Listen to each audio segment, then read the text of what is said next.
one person was still waiting on. We have a quorum plus, so do you want to just get started? All right, we will call to order the meeting of the Social Services Commission, August 17th, 2016 at 6:31 p.m. With that, we'll move on to the approval of the agenda. We don't need a vote on this, but we will see if there are any edits or additions that any commissioners would like to make.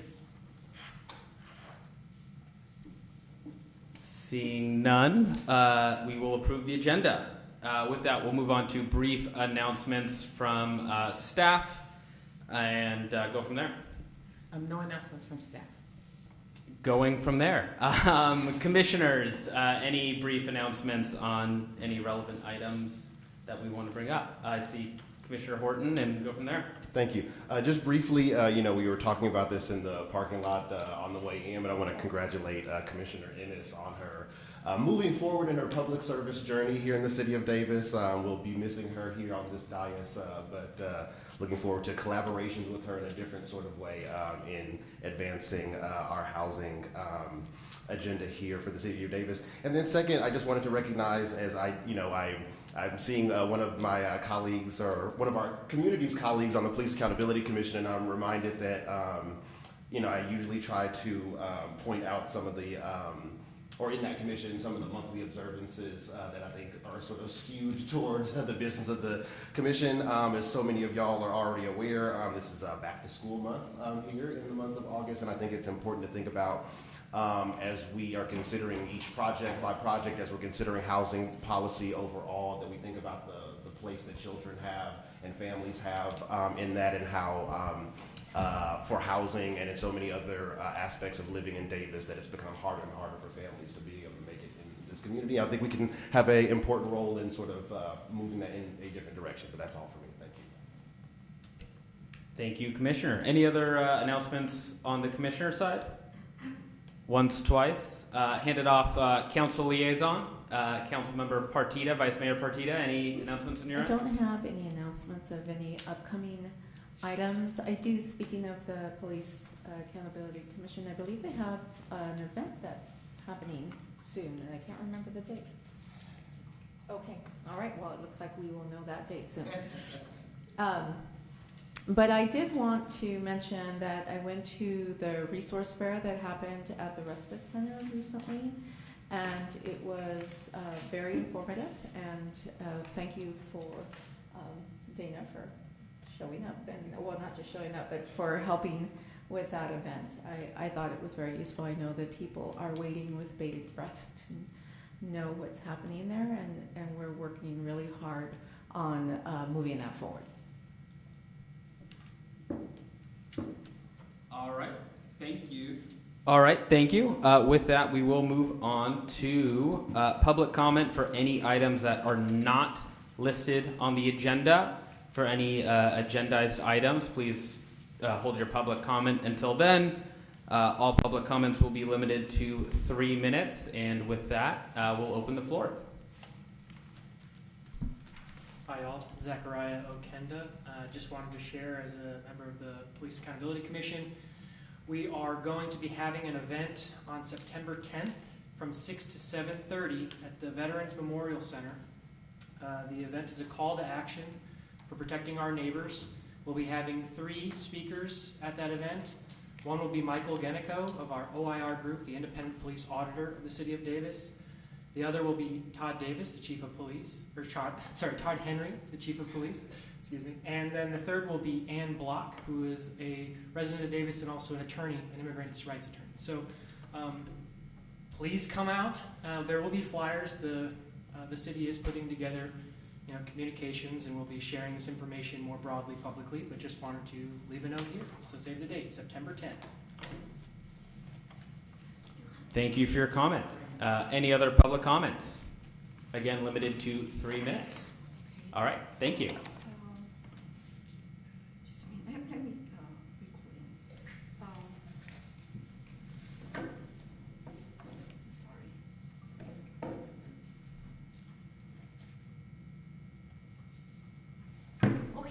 My name is New Wan.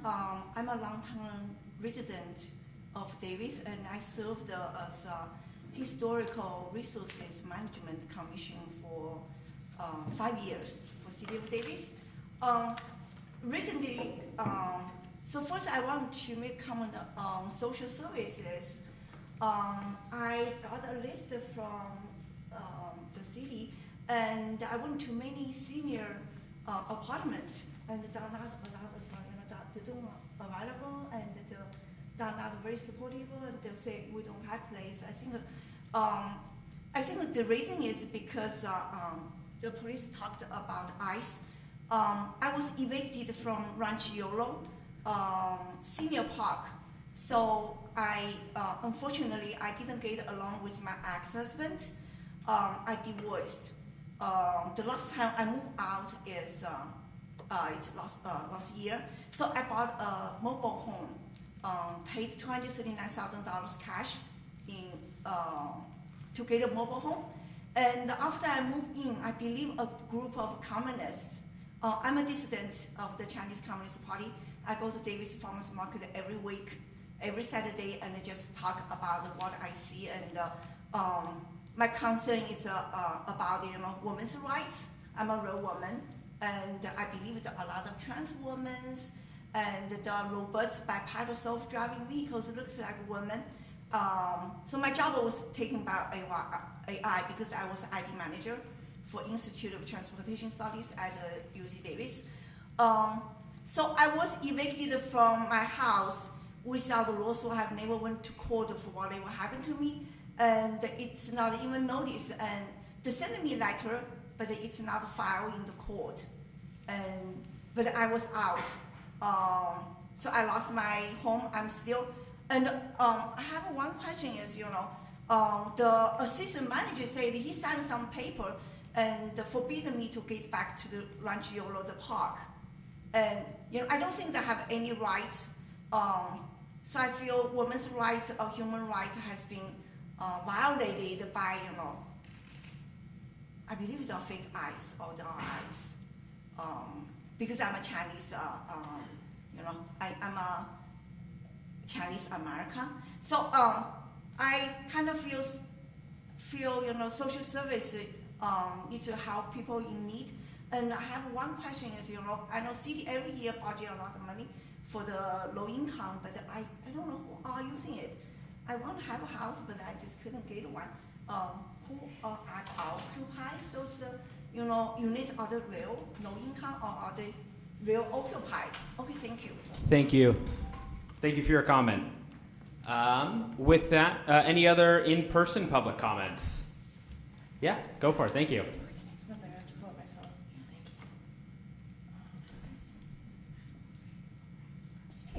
Good evening. I'm Saharte Seals, speaking on item 6A.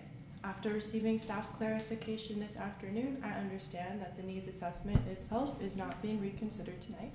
I therefore want to revise my emphasis of my written earlier comment about and direct my recommendations towards the fiscal year 27-28 Community Development Block Grant and Home Investment Partnerships Notice. My central request is simple. Please evaluate funded services not only by whether they exist, but by whether people can actually reach them and use them in a crisis. I experienced this directly. After returning to Davis, following years of fleeing domestic violence and trafficking, I sought emergency shelter and a shower. I was told no beds were available and that my best option might be sleeping in my car on H Street. I was also advised to avoid the respite center because it was too rough, although several of its listed services were exactly what I needed. I eventually relied on 211 and traveled elsewhere to reach survivor services. That experience taught me that a referral is not an outcome, and a service listed on paper is not necessarily accessible in practice. Crisis itself can be disabling. When someone is frightened, exhausted, unhoused, fleeing violence, and struggling to meet basic needs, acronyms, documentation requirements, eligibility rules, transportation barriers, and unfamiliar procedures can become barriers of their own. For someone in crisis, alphabet soup can function like a locked door. So I asked the Commission to incorporate 3 things into the upcoming funding process. First, clear access and reachability requirements. Applicants should explain how people will realistically reach services, including transportation, disability and language access, confidentiality needs, low barrier entry, and companion animal considerations. Second, outcome measurements beyond referrals. Track whether a referral was completed, how long access took, why access failed when it did, and whether people ultimately felt safer and more stable. Third, plain language and community-based pathways into care. Where eligible, support trusted organizations that can offer accessible education, navigation, and voluntary relationship-based spaces where people can seek help without first mastering a bureaucratic system. A person should be able to arrive with one immediate need, experience that need being taken seriously, and build trust from there. The consolidated plan has already documented the need. The question now is whether funding process will make it genuinely reachable. Please measure success by the most important outcome. Did people actually reach safety and stability? And if not, what prevented them from getting there? Thank you. Thank you for your comment. I know I received a written comment. I'm assuming everybody else did as well. Were there any others since then? There were none. All right. With that, we will close general public comment and move on to item 5, the consent calendar, starting with item 5A. Did everyone have a chance to review the minutes? And does anyone have any comments or edits? And if not, I will ask for a motion to approve those minutes in a second. I'll motion to approve. I'll second. All right. All in favor? Aye. Aye. Aye. Any abstain or nays for the record? None? All right. Motion passes. All right. That will bring us to item 6. A review of the Notice of Funding Availability, or NOFO process. And we have already decided to move forward with the regular NOFA process for the fiscal year 27-28, but have created a subcommittee to determine if there are opportunities for improvement, including revising the grant amount, the minimum grant amount, and select areas of focus or issue multi-year awards.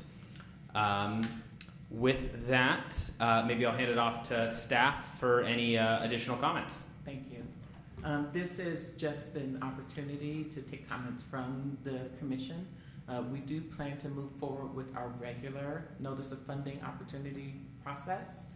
For the last couple of years, because of the delay in receiving our award notices from HUD, we've just rolled those applications over, just because we wanted to make sure that the agencies that had been funded didn't receive any break in services. But this year, this is the 3rd year, and our recommendation is that we conduct the NOFO process again. This is essentially the calendar of what we will be looking at. We'll be posting the notice of funding opportunity on October 9th. We'll be posting those applications online. The next month in November, we'll offer a technical assistance workshop for all of those parties interested in applying. They can ask questions, they can find out what we expect will be available through each category. The applications will be due in January of 2027, and then you will be reviewing the applications in February. So one thing that you might consider, some cities have, they reserve like a Saturday to come in and review the applications and interview the applicants. That's something if you might be interested in doing that. But that is an option, to review the applications with the applicant through an interview process, have them provide more explanation or more detail related to the funding that they're requesting. Once all of that process is complete, by March, we'll be opening a public hearing for this body to make its recommendations to council related to how much funding they believe should go through each of the funding categories. And again, those are public services, public facilities, and economic development. So you'll be making those recommendations in March. In April, we'll also take them to council, who will also be looking at our annual action plan that has to be submitted to HUD with our recommendations. We hope to have HUD approve all of this by May, and then our fiscal year starts on July 1st, 2027. So that's the process, and I'm just looking for any comments that you may have, anything in particular you may want to see before we move forward with this process. Thank you, Director Bailey. I'll open it up to my fellow commissioners on any comments or questions on that process. I just have a clarifying question. I think we did establish a subcommittee last time. Right, okay. So are there updates also from the subcommittee on? Sure, should we give them now or wait for the, I think it's or is it relevant separate? now. We've got a section for subcommittee updates coming up. Thank you. Stay tuned. Well, I guess any comments otherwise? I almost feel like it may be appropriate for that subcommittee to do that now, if that's okay. Okay. Yeah, let's hear from them, and then other commissioners can comment as necessary. Yeah.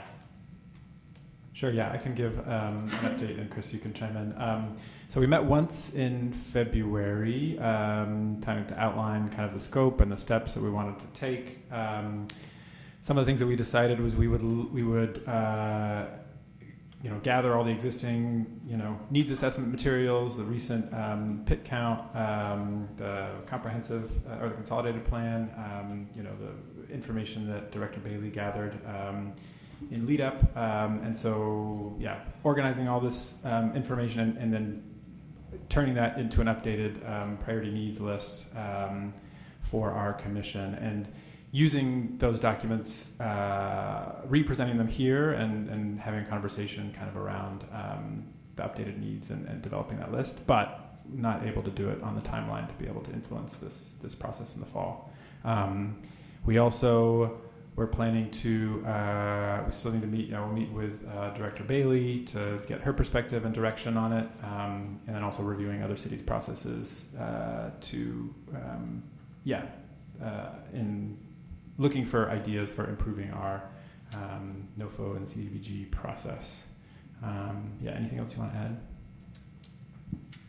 No, that's super helpful. I mean, I think maybe one of the things we discussed too is soliciting some information, survey perhaps information from some of the past recipients, and think about what are the strengths, what are the areas where maybe this process could be refined in some way here to support them in their work.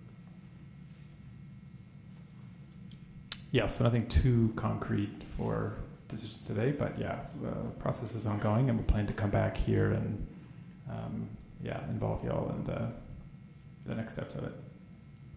I will say, I think as we continue this discussion here, and as we move on to this timeline here too, I think it is going to be ultimately decision of this commission to decide what are our priorities going to be. I think as Chris and I have gotten into the needs assessment, they are wide here to it, and so it could be perhaps that if this commission so decides that we move more towards let's get more specific within that broad array of what is it that we want to focus on. So.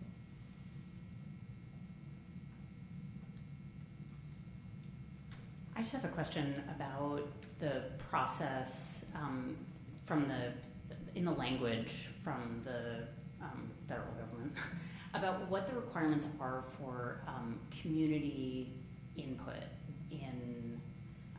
and that may be pretty broad and interpreted by the city, but what are the requirements? So typically HUD asks every 5 years that the city complete a consolidated plan. In that consolidated plan process is when we do much more community engagement, much more reaching out to providers to get more information about what the community needs are. They ask us to, in that 5-year consolidated plan, to kind of use that as the framework for what we will do on an annual basis. So we've got the con plan that says, here's what we're going to do for 5 years. And then every year we do an annual plan. And for the annual action plan, that is this body's involvement in the community outreach. And so how we want to have that happen is there are things that you can consider for that. It's typically done through this commission process. So the public can come here to the commission meetings, make comments on the action plans. They can make comments on the application process, all of those things. If you want to think about a different kind of engagement, that would be up to the commission to determine what that would look like. Thank you for explaining that. Thank you. So one, I guess maybe as a direct response to that, I think, and I'm thinking about this more with a colleague from the Police Accountability Commission here, we have as we heard in public comment, the annual outreach events that the Police Accountability Commission are required to organize, usually on some topic that they, select. And, thinking about the different options as Director Bailey outlined that we can maybe explore as to how we can maybe step up community and stakeholder outreach. I think we should maybe consider some sort of, hey, come and talk to us sort of thing on top of, all of the more sort of formalized application sort of outreach that we're going to do. And then secondarily, I just want to, now that we have an opportunity as a commission to respond to what we received over email and what we just heard in public comment, I do want to, say that I think, at least speaking for me, those comments are very well taken, and I think as you can hear from the committee and some of the other commissioners who've spoken, we're in this process of trying to figure out how we can have a more substantive consideration of this, and that it's, not just kind of a box checking exercise, not to throw any shade on previous processes. We want to improve as we move forward. And I was struck by, as I was reading through the email and then listening just a moment ago, how much the conversations I had with various unhoused folks in our community sort of one-to-one reflect all of what we heard just a moment ago, and particularly about how some of the maybe bureaucratic requirements that there may be very good reasons for when they were developed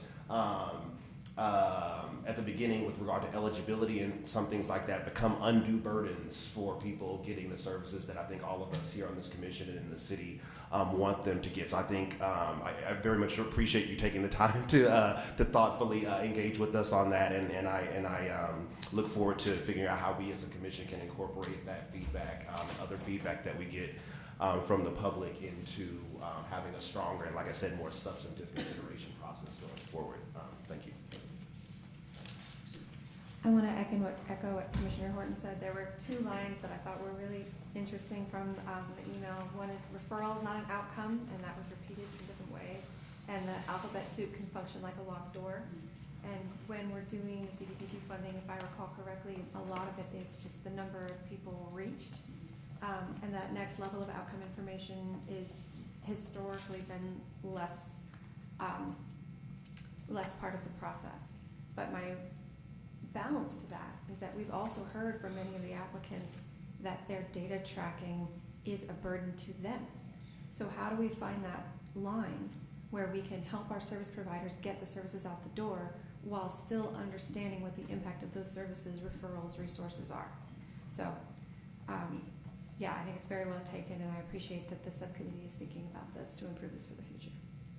Just in echoing that point about the burden on applicants, I don't want to preview too much Commissioner Brown Blake and I's report about the Yolo County Children's Alliance, but that was something that we definitely heard from them as well. That hey, we want to provide you as much information as possible, but we're trying to provide services to people, and some of these reporting requirements can just be a staffing burden on that, and that's something that we have to think carefully about. Any other commissioners' comments? Well, holistically, when it comes to this process, I personally do support some sort of lever of key performance indicators. Are we doing what we want to do? But those need to be a level of substantive, right? I had 100 conversations can mean a lot of things. That can mean I talked to 2 people 50 times and they said no. Okay, that's not super helpful, right? We, in our community, fortunately, we probably can talk to every unhoused person at least once within our city's resources and with our nonprofits. Other communities maybe don't have that capability, and I think we do have that here. So what is the next step besides that conversation? If we're not connecting resources, where is that money going? Is it just conversations? Because I think the city's already having a lot of those, right? We want to make that next step. How do we get people to not just get a referral that they don't use, but to use those services and ultimately not be unhoused anymore, have housing in some capacity? And obviously that's not solely the city. The county plays a big role. The state plays a big role. Hopefully the federal government will play a role again, but that's a different conversation.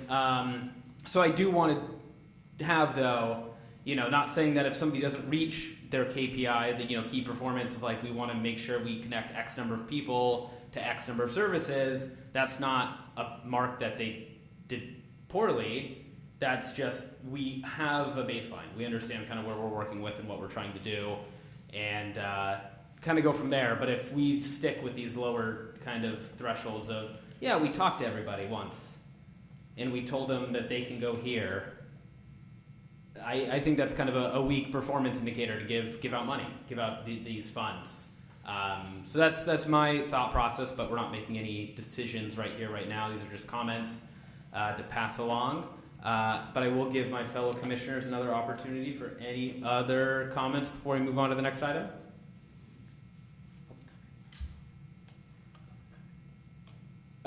We will give public comment on item 6A before we move on to the next item. So any public comments specifically on item 6A, please come up. Hi, Zachariah Okenda again. A different hat. There's been some work amongst organizations and advocates and residents in the community who are unhoused to organize and think about some of these issues as well, how to make some of these processes of service, from service providers to funding streams more accountable to meeting the needs of the people who are living here. I just wanted to share, speaking in my individual capacity and not necessarily on behalf of the groups that I'm a part of, that there is some organizing going on and there's conversations going around the community right now around, basically community-led surveying through the service providers that are having these touch points. I think what many of us, and I hear this from unhoused residents we meet with and we're talking to constantly, there's a tremendous amount of assets the city has that are just not being utilized because of formality of structure, period. There are people who, this is one of the most educated cities in California, most resource cities, and there are so many people of goodwill and passion about serving, these many issues.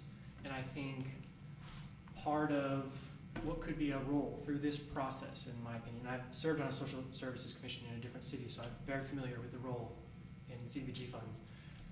I think there could be a more informal outreach or connective tissue through this commission to some of those organizations. I mean, I'll be honest, it is usually a top-down function of people in city council taking leadership in that role and pushing for that to constantly remain on the agenda. But it is also a function of this commission to be able to do that and integrate that into this process moving forward. Excuse me. Dry mouth. Moving forward. I think the last thing I'll mention is that some of the residents also feel like there's not really an avenue for being heard at all. There are really nominal opportunities for their feedback to service providers that don't really get passed along in a useful way to the city. Just another point of feedback when you're considering, this process of the interviewing stages and the things like that. How are these organizations actually capturing that feedback? That's all. Thank you. Next public commenter. My name is Nuan again. So I have a question about the fund opportunity. I want to know, how you evaluate a nonprofit, because I was seeking a house. I was going to buy a house in 2024, And at that time, I was interested at 1208 L Street, and the next door is an empty lot. I remember it's a nonprofit gave $100,000 a lot, and then built to like a duplex there. But I've never seen anyone moved in. I want to know how. Is that nonprofit? They just build a house and the moving. How the city manage that? How do you know they actually went to people in need? It's not just take advantage of the funding. That's my question about that. Second one, a little bit unrelated, is I'm doing research on robots and technology. I want to let you know, in China, people selling robots look realistic. Robots look so real, and they came to China. They come to United States in half size, full size, adult, granny, and I think city needs to identify, because AI, and robots should always clearly identify themselves as artificial system, and there's a Chinese Communist Party plan called Mrs. Simpson's plan. They want to use, female, they call them sex toys, perfect wife. They want to infiltrate the American government, and they want to, taking over our bedroom. And please make sure that your comment is relevant to this agenda item. If you're going to continue, please make sure it is relevant to item 6A. Thank you. I just want to make sure, human rights remain to human, women's rights remain to women. And the robots shall not pretending to be women, shall not vote, shall not apply funding, because I believe this one organization is a Chinese organization, get the $10,000, big lot, build a house, and nobody lives there. I think they're communists. Okay, thank you. And they're robots. Thank you for your comment. Ready? Yeah. Hi, I'm Michael Shearer. Let's see. I just had a couple kind of off the top of my head comments. So I'm retired, and I work with homeless in 4 or 5 different nonprofits. I think it's important to keep in mind that there's a real diversity. There's a lot of people who really want the freedom of camping out and being independent, and they really don't want housing. Now they want services, and they need drug treatment, and they need mental health, and they need food, and they need sanitation, and so on and so forth. So a good solution that I thought was to have like a safe camping area for people who need that freedom. With the nonprofits, Night Market, Bike Church, Grace in Action, Mosaics, Grace Garden, Heart of Davis, those are the nonprofits I try to help out with. There's a lot of people who would benefit from a safe camping. So, and the site that I thought was the best is out on Pole Line by where the go-kart track and the paintball gun facility is. Maybe that could be considered, I think it's city property. The other thing is the diversity of the unhoused population is significant.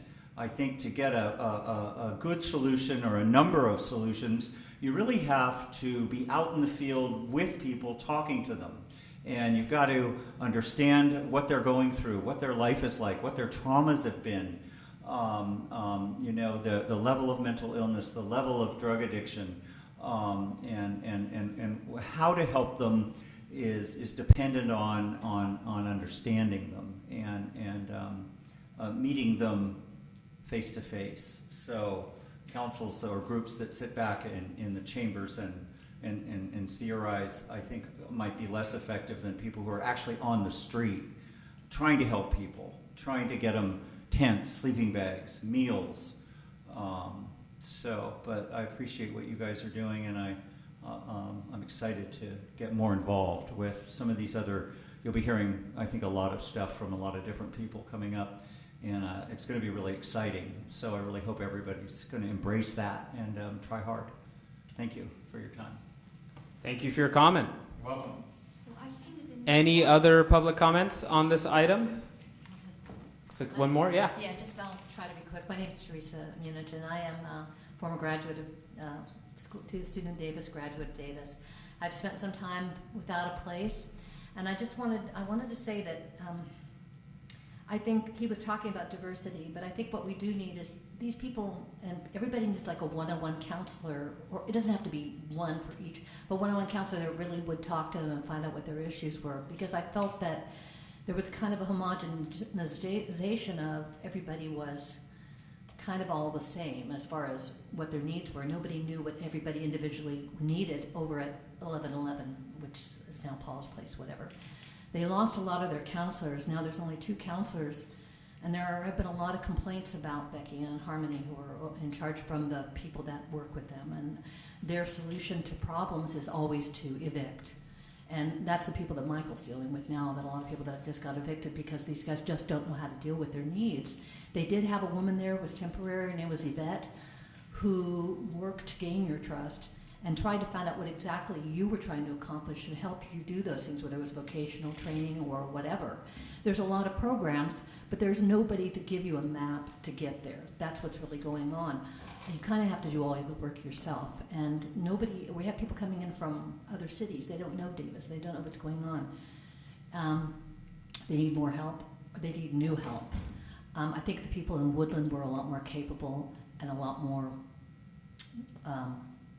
open-hearted and really seem to want to assist more. But Davis is, these people out and out say they don't really do anything to help you. Becky's actually said that. She says, if you want to get help, go to Sacramento. We don't really do that here.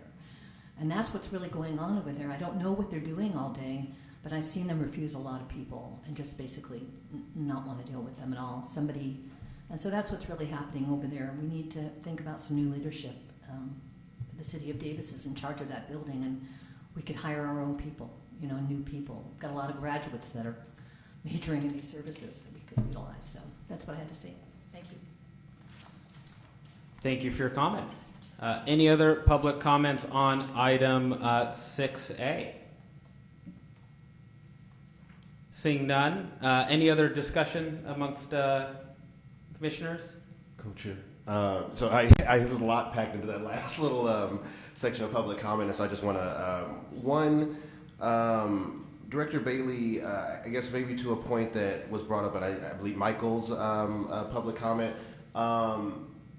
is there, and I think it might also, I think it is hopefully relevant to this specific item, because I think it will help us sort of make decisions about these different allocations or the preliminary decisions that we assist the council with. But is there kind of survey data, I assume the answer is yes, with regard to the demographics of our unhoused population and sort of, what proportion is dealing with a mental health crisis versus, dealing with perhaps a substance use issue? Or is there that kind of information that I think maybe shows us what some of the pockets of need are specifically, so that we can maybe then work backward in terms of the services? So for this funding source, those aren't questions that HUD asks of us for this funding source, but you can get that information on a regional basis. And so that is available through Yolo County's Homeless Strategic Plan, where they have all of that information as far as demographics are concerned. Okay. And that's basically where That's not happening. Nobody has ever asked anybody what the reason. This is not public comment. Please No, refrain from that's additional not reality. comment. That's not what's Thank you for your happening. comment. We do have to refrain public comment to that time period. Thank you. That is not Any other, Commissioner Horton, thank you. Any other questions or comments from? No, please so I continue. just think just sort of getting our hands on what information is available, I think can be helpful, just broadly as a, as I see the mayor here with us, I'm remembering that both of us were present for a film screening for a film called The Right to Exist, which, talked about a number of unhoused issues, particularly in the Sacramento area. And I remember being, taken aback isn't the right word, but being sort of surprised by some of those proportions. And I think sort of maybe some of the, I think it's important to be as clear about that as possible in terms of the population. I just hope that we, though it might not be what HUD is asking for us specifically, important for us to consider. Yeah, whoever. I certainly have some thoughts, but I'll reserve everybody else to go first. Yeah, please.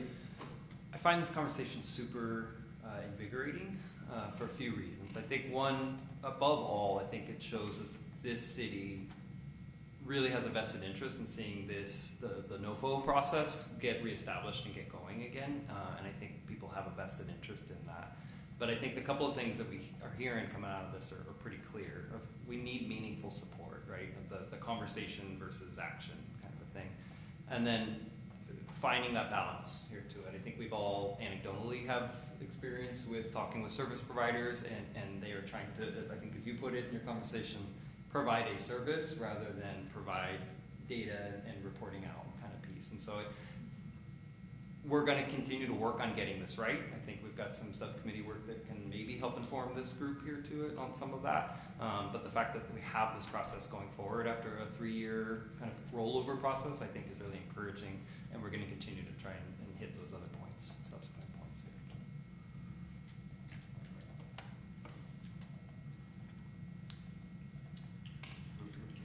Yeah, I just want to say general word of appreciation for all of our public commenters tonight and in general. Yeah, I mean, particularly hearing from people with lived experience of homelessness and using the services that this commission is designated to support and review and improve. Yeah, really appreciate and really take to heart all your comments. Yeah, gives me and it gives us hope, that we can continue to build and improve the responsivity of local government. And I thank you for dedicating the time to come and share with us. So one thought that's come up, so we've been talking here a lot about outcomes and measurement of outcomes. I think the point has been raised currently that the reporting is sort of an unfunded mandate, and so we can't expect that it's going to be done very well. It's very hard to do. So I think I supervise a data team at the state who does reporting, and it's really dang hard. And so it takes a lot of time. And so one of the things I'm curious about talking about more with you all is like whether or not we want to basically take piece of the pie that would typically go to one of the service providers and redirect it only towards evaluation. And if we wanted to do that, like how would we practically do that? Could we set aside $20,000 just for impact evaluation so that we have that richer data next time around?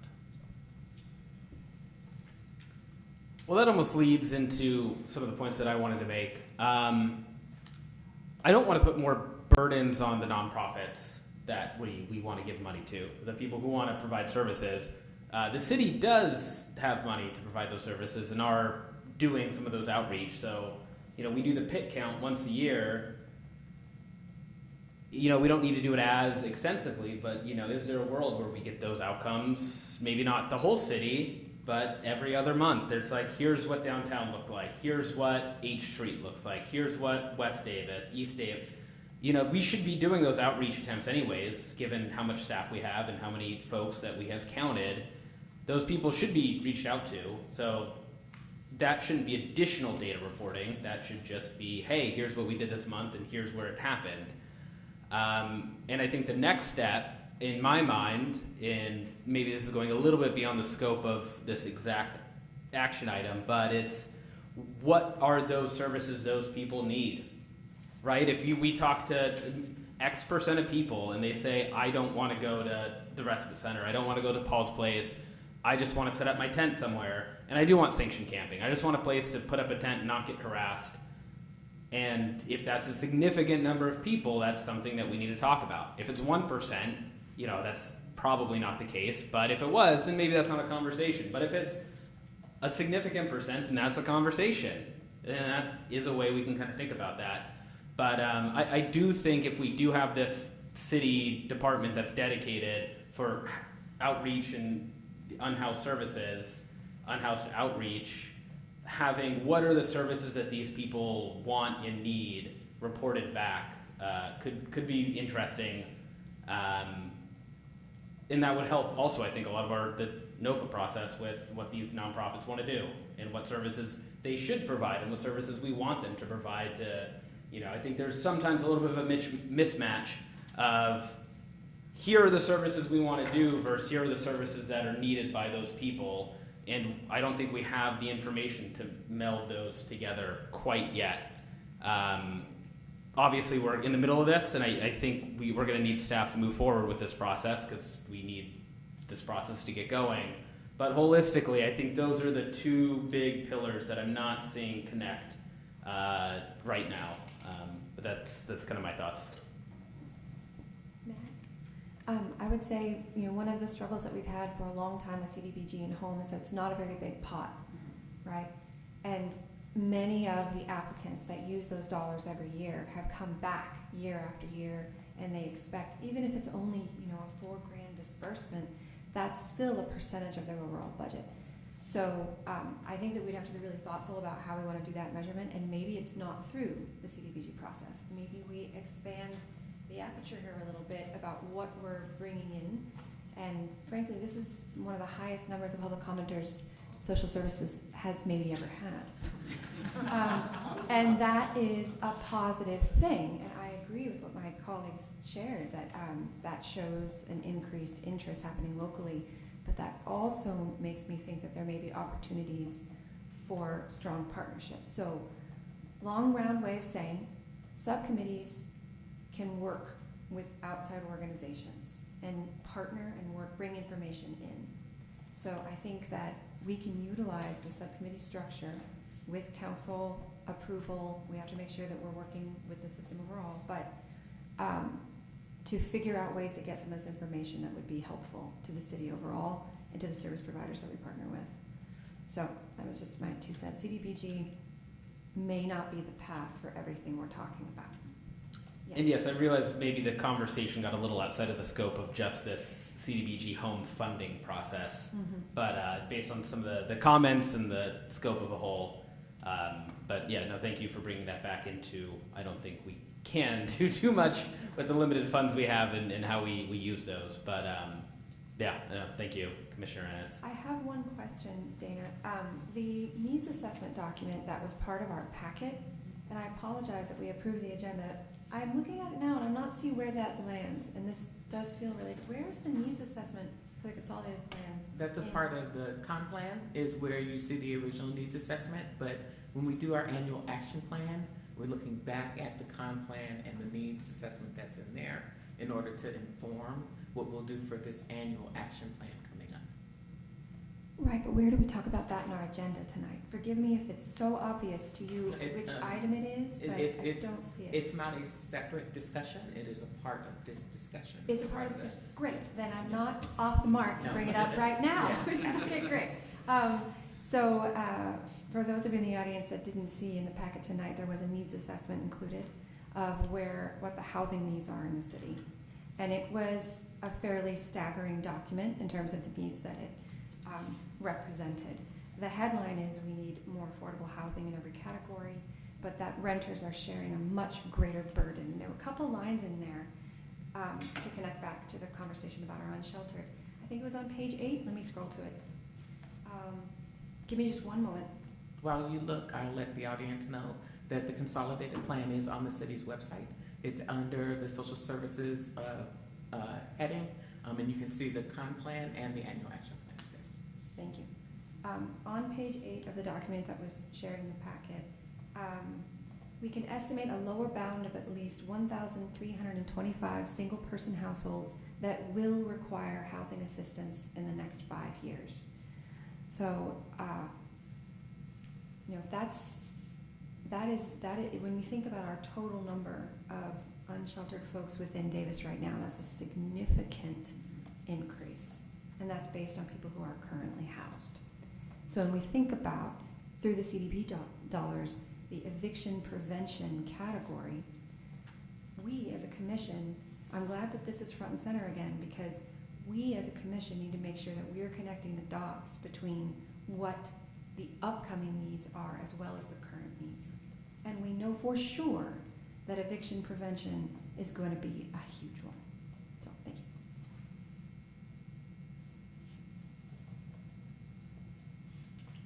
Any other comments from any fellow commissioners?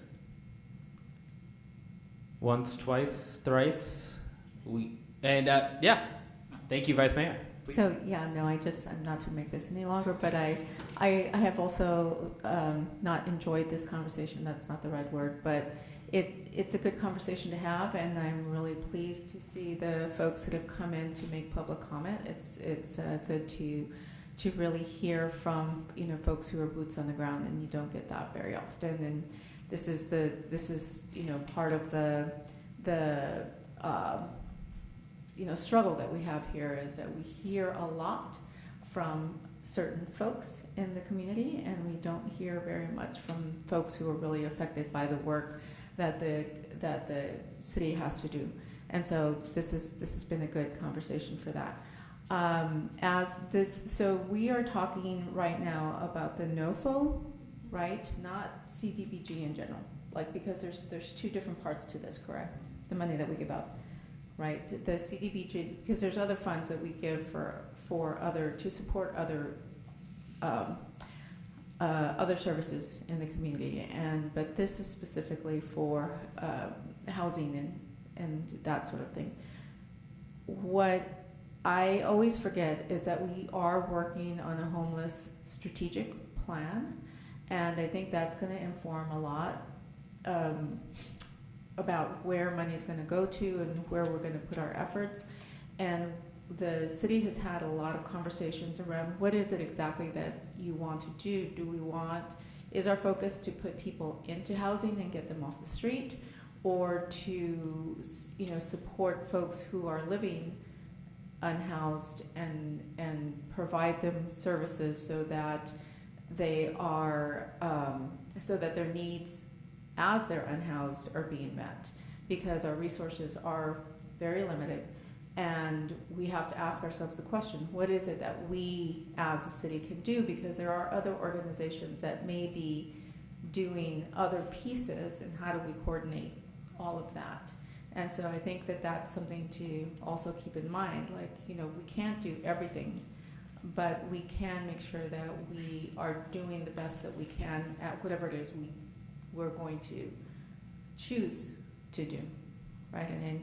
And I think that the coordination piece is a big part of it. As was mentioned here, I think it was a public commenter that talked about all the different organizations that are out there, all the little nonprofits that are doing this work, and that's pretty powerful. And I often wish that they would get together and really talk to each other and really move things forward together, because they are some very powerful people out there, and especially if they put their efforts together. But thank you. Thank you, Vice Mayor, for those comments and perspective. No, that helps a lot. A lot of big picture things that came up in this conversation about the fiscal year 2027-2028 note of a funding availability process. Is there any action that we are supposed to take here? I noticed that the recommendation is to approve staff to begin the scheduling process. Is that something that we should motion? And it doesn't require a motion. I just wanted to get your feedback on it, to see if it's okay, if you had any concerns about moving forward with the process. All right. Yeah, I would be concerned if it did require a motion. You're just sitting on your hands now. All right. Well, with that, I guess we will move on to item number 7. And this is going to be an update on the General Plan Committee, which we have our 2 esteemed members of here today. I'll hand it off to Director Bailey for any updates before we hear from our commissioners. Just as informational, the city is in the process of developing its general plan. The most recent meeting was held just recently, and what the Community Development Department that is leading this process has done is asked for representatives from each of the commission to sit on this planning body. And so they've been meeting pretty regularly. Our representatives are Commissioner Ennis and Commissioner Ringer. Their city has a consultant that is coordinating the process, and that is Eric Yurkovich from Ramey and Associates. And you can see their objective is to update the general plan, and it really is the blueprint for how the city's policies and activities primarily related to land use and other structures will happen. You'll see that the last meeting was August 12th. What they reviewed at the last meeting was really the land use plan. And so there were some questions that the consultant asked of that body, and they asked the representatives to go back to their commissions to have a conversation with you. So with that, I will leave it for the commissioners. Commissioner Ringer and I didn't quite have time to plan the who's on first, so we'll tag team this. But so yeah, as Director Bailey just shared, we've had 2 meetings so far, and this is the first time that we've been requested specifically to come back to you with what was shared, and to also gather from you some of your compass points about what you want us to bring back to the commission. So this is the distributed information gathering process. They've completed a significant amount of community engagement, and they also had a survey. There were 2 workshops, I believe, where they tested out the map that you see in front of you. This is actually a roll-up and a modified map. There were 3 concepts originally, and this is where they landed on August 12th. What you see here is there's some planned expansion in the upper north section there. If you see where the colors are coded at the bottom. If you can't see it or if you have a question, please ask. But this refers to how within the city, what is the type of activity we are planning for on the land and at what level of intensity. Level of intensity referring to the density of that use of that parcel. So we are dominated by single family across the city, as you can see. That's that pale color, the residential low density. And there are pockets of green belts that you see. The blue is public land, schools, etc., shared spaces like that. The Stonegate Lake is a bit of a mystery to me on that, but that's considered public, but that's one of the examples over there in West Davis. We have the urban limit line is the dashed line. That's something we'd want to know from you what you think about that. And also I just want to offer, Commissioner Ringer, since this is going kind of fast, if you look at this later, because we have a set of questions for you, and you have something you want to offer, write it down and send it so we can do our duty and pass it up. Okay, so that was the basics on the map. Go ahead, jump in.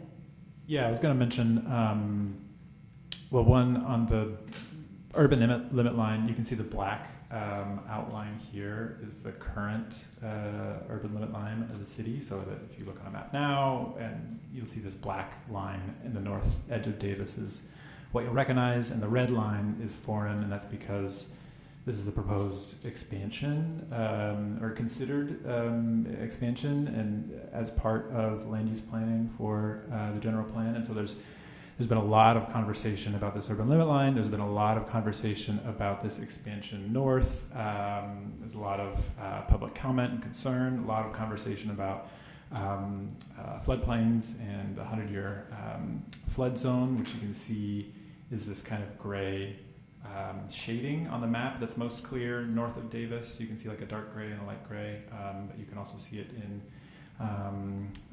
West Davis as well. It extends down into existing housing in West Davis.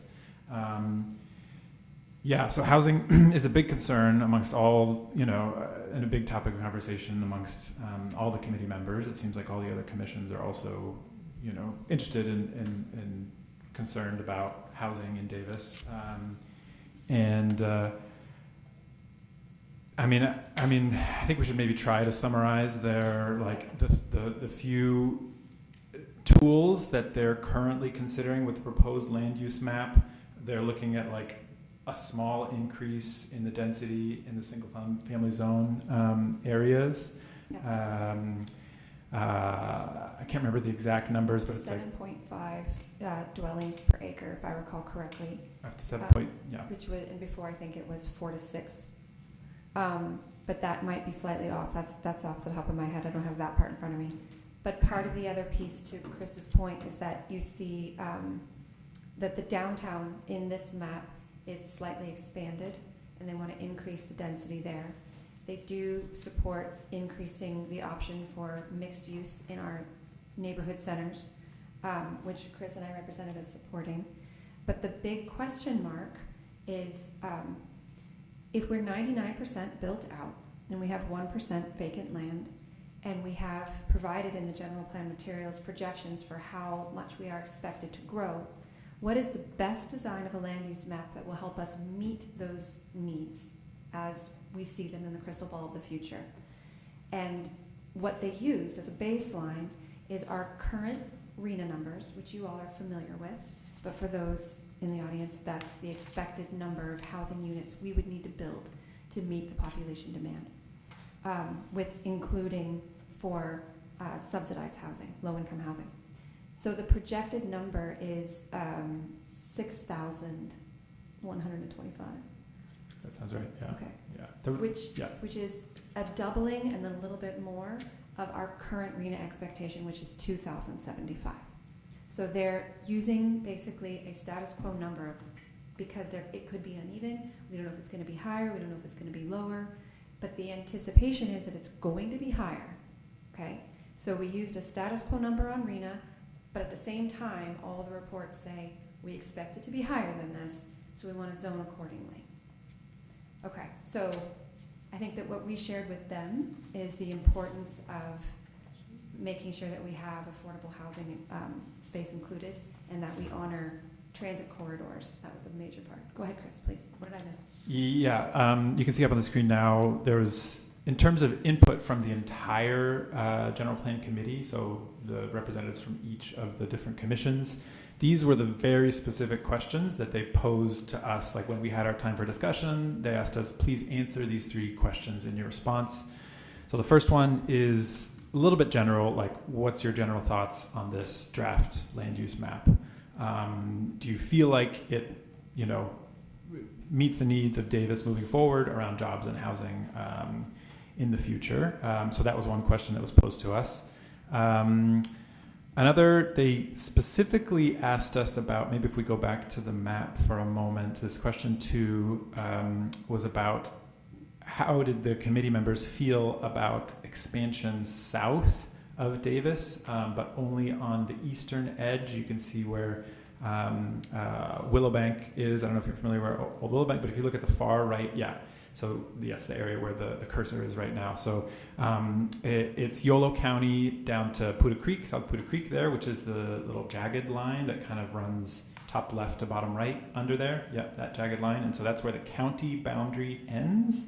And so it sounds like the feasibility of Davis expanding the urban limit line and expanding in that direction is much greater because it's Yolo County, as opposed to expanding south into UC Davis, but there was some conversation around that, or expanding south into Solano County. And so one specific question was, how did everyone on the committee feel about expanding southward, that direction? And then there was one third question that was kind of specific to commercial space along transit corridors. Not fully familiar, but it seems like there's both commercial and housing requirements for development in certain transit corridors, and they wanted feedback on if we felt that we should consider developments that only provided housing or only built housing in those transit corridors that traditionally have a combination of commercial and housing space. Judy and I gave our best answers to these questions and felt we represented this group, but maybe we could start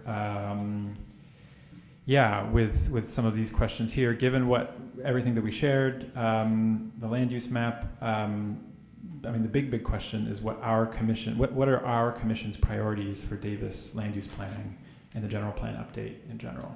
So I would like to start with a quick question for staff on what the scope of this discussion item is. Is this just us receiving an update?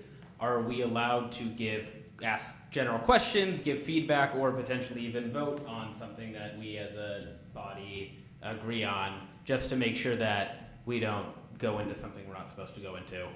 The consultant specifically asked that each of the commissions come back with some opinion. And with their recommendations, it's not an action item. They're not asking you to vote on anything, but they're really looking for your feedback. Any questions that you may have that can be returned to the group for review. But we're allowed to have discussion and ask Yes, questions. absolutely.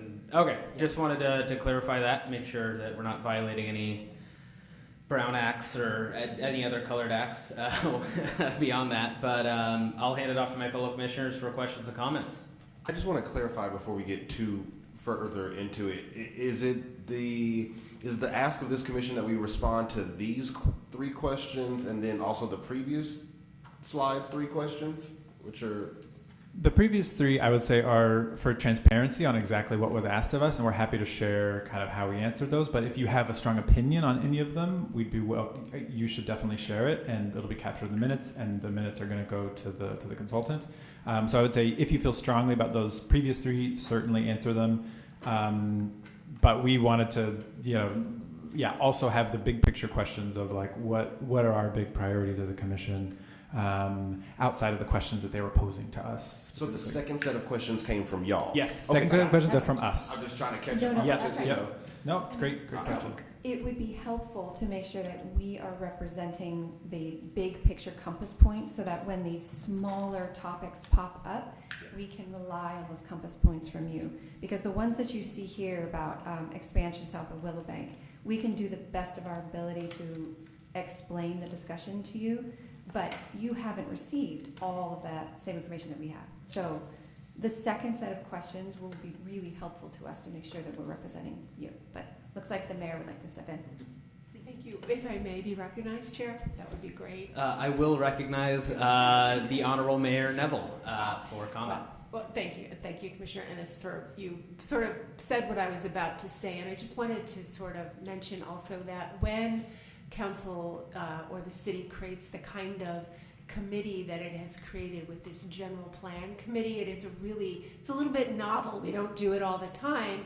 And so the 2 commissioners that you have from your commission who go forth to represent you are really there as your representatives. They cannot make any binding commitments on your behalf when they meet with that committee. So a big and really important part of this process is they understand you as well as they possibly can. They go forth, they represent you, then they come back to you with what they've heard, and it's a very iterative process. So like tonight, they're coming back to you to tell you what was discussed, and then yes, absolutely whatever feedback and reactions you have to what they have heard, and because ultimately, you'll get to a point where you'll be making recommendations on behalf of this body to that committee, and then they'll come back up to us ultimately on council. So it is a very iterative process. So I appreciate all the explanation you've given them because it's a little unique. We don't do these kinds of committees every day, and I'm so appreciative of the way you are being careful to be sure that you are representing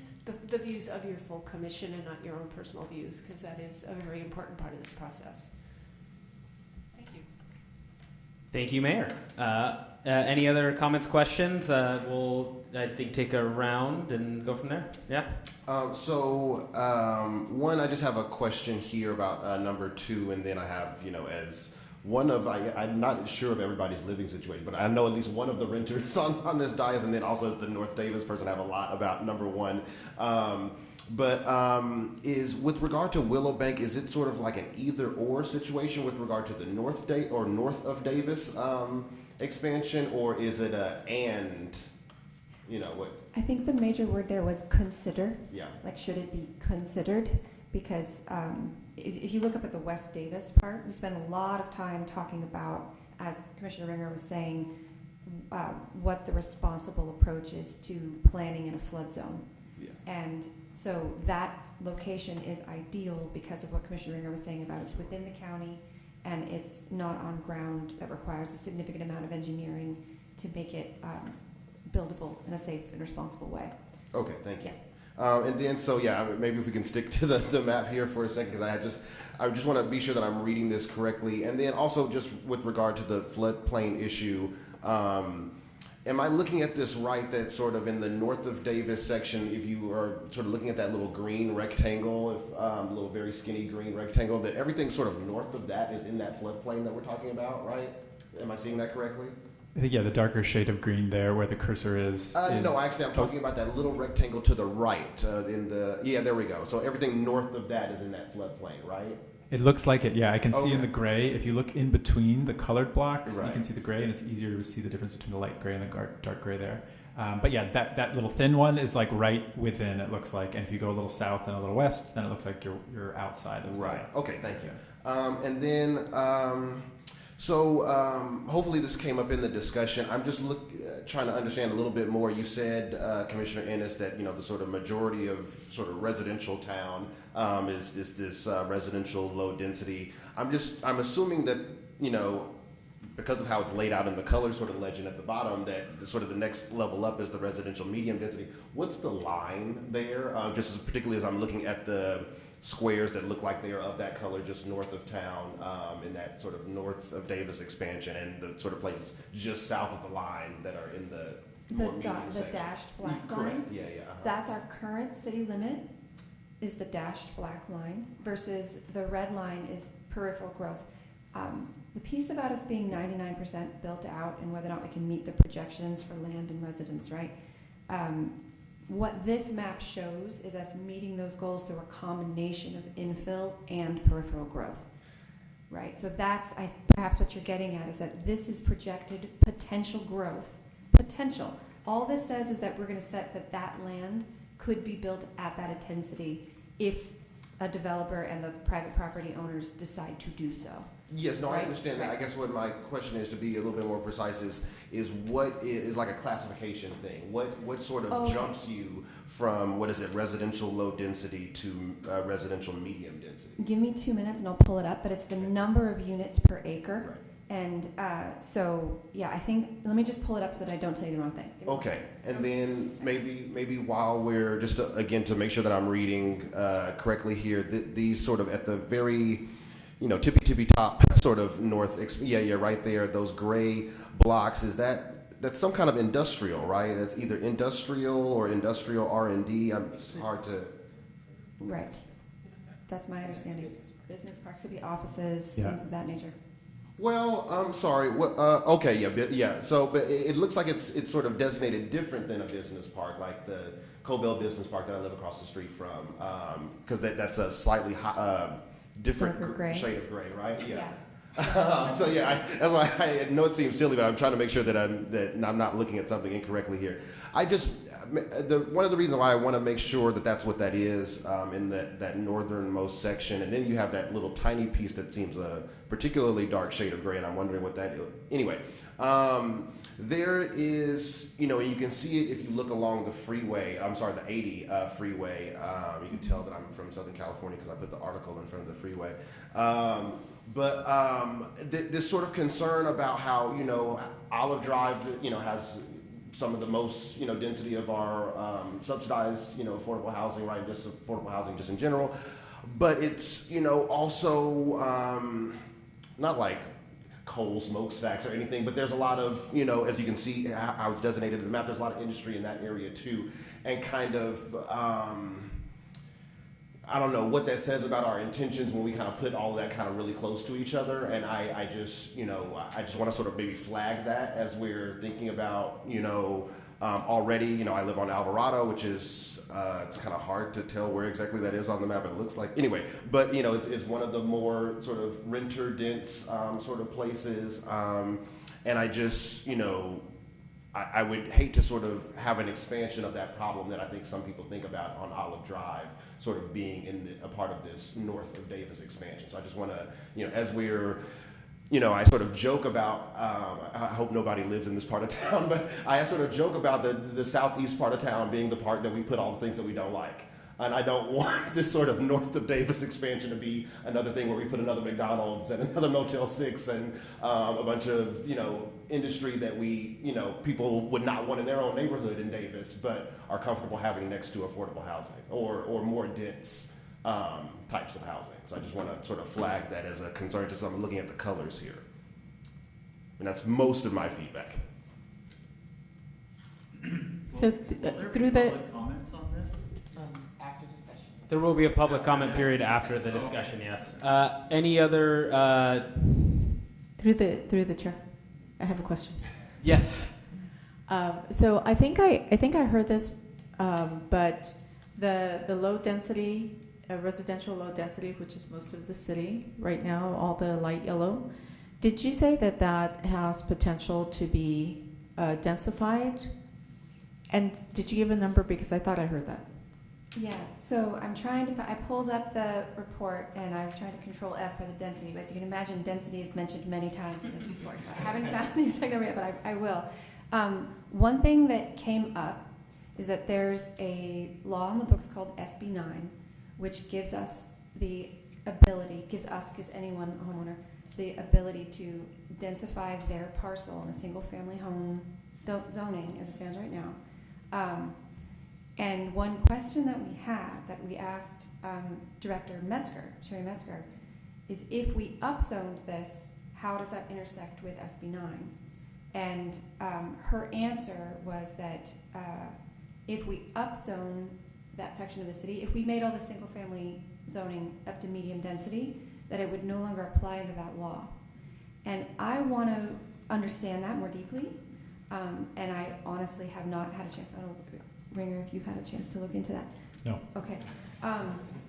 So that is something, Gloria, Councilmember Partida, that came up because some of the earlier maps had different levels of density where there were concept 2, I think it was, had targeted density in neighborhoods, where there were some sections with slightly larger parcels that they identified for potential upzoning. But that was what Director Metzger said at the meeting, and I'm not sure where that stands. Yeah, that if we upzoned it, then SB 9 would no longer qualify. And I don't know, Donna, if you forgive me, keep using these first names. Forgive me. Mayor have the answer, and it probably has to do with how SB 9 is written. So I'm not going to pretend I know that answer. Yeah, but it's something that I think we'll have to understand before we make a zoning decision. Is how we need to reconcile it with the current legislation. So the densification that you see here is mostly on the peripheral. That is what you see here. There is some in the downtown area and at our neighborhood hubs. And the feedback from the group was a desire to see greater densification along transit corridors. That may still happen because that is being made in parallel to this map. So they're gathering feedback on this map, but this is definitely draft. It says draft at the top, and it is still draft because there's going to also be the mobility map, and they want to check if we can put densify around where the projected transit lines and where those could expand could be. Did I capture that right? Yeah, I'll just add, there was a lot of concern both from public comment at the General Plan Committee meeting and also from the committee members around the fact that we were talking about land use planning by itself, seemingly in a vacuum, without looking at transit and mobility within our community. There was people from the Transportation Commission, particularly, but also planning experts. The Planning Commission members. Also, we're surprised that we were just looking at this and wanted to be able to look at how do people move throughout our community at the same time as we're making decisions about where should we try to build more housing, where do we need more commercial space.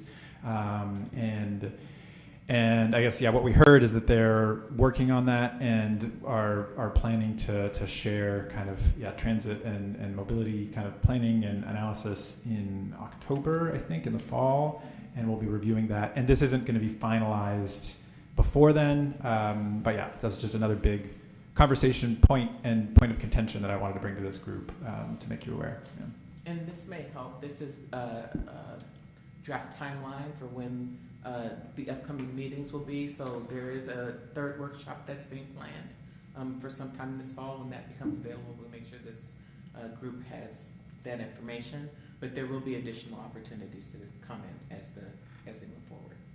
On SB 9, that is splitting single-family lots into 2 lots with discretionary or no discretionary review by the city. Potentially up to a quadplex, but if you zone it up, then it's not single-family zoning anymore. But if you zone it up high enough, I'm not a lawyer, but it seems like you're kind of splitting hairs at a certain point. That was my feeling. But also, zoning does not equal building. One comment I do want to make is we do only have so much discretion as a commission on reporting back. So, we are not the general plan committee. So for sake of time, I do want to make sure we hear from everybody in our comments and questions, but I don't want to get into super in-depth niche conversations here, just to stay within the scope of kind of our commission.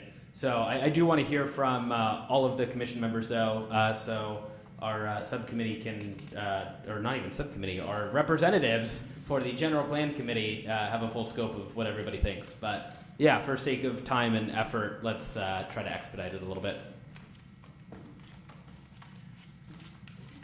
I just had a clarifying question. I'm back to the floodplain kind of situation. Was there, you mentioned that there was a number of different maps sort of proposed. Was there one that sort of detailed in the same way that we have in the proposed north of Davis expansion what a south of Davis expansion could look like? No? I don't think we ever saw that. It was Okay. talked about, and I think there was enough interest in the committee that I think the consultant, Eric, they'll move forward with drafting what one could look like. Okay.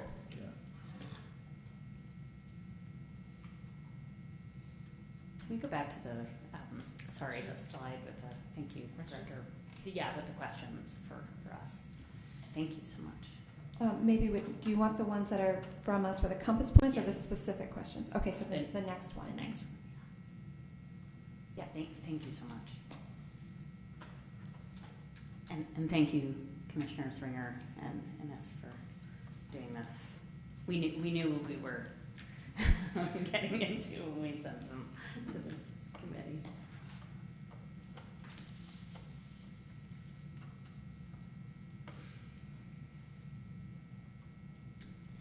I mean, just in terms of the first one, you know, for me, and I just saying this out loud, because I assume it's the everybody else's opinion, but just to have it in the minutes, just that we're looking to expand the sort of availability of quality affordable housing as big as possible.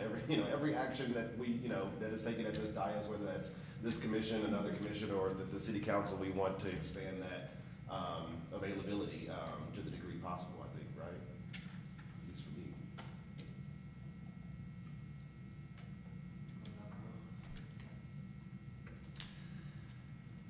I always struggle to weigh in on these kind of things because I don't know that I'm fully informed on all the dynamics here. I mean, I would share Commissioner Horton's wonderings around some of the environmental impacts that I think you're alluding to in your questions about the floodplains. I mean, I think that this discussion is helpful to maybe frame for the scope of this work. I would be curious to know, how do we zone up so much of that interior space here to it? And I would be agnostic of how we get there, but I would be interested to see like what is the way to get there. It seems like that at this point that has the potential to maybe be a little bit easier to move forward past voters, past all the various issues here to it, and I think it helps our city to grow as a whole, as opposed to just we keep growing these rings as much as we're able out here to it. So I think that's kind of my 2 cents here. I'm just going to repeat everything, but I think it is, our priorities are affordable housing at all levels,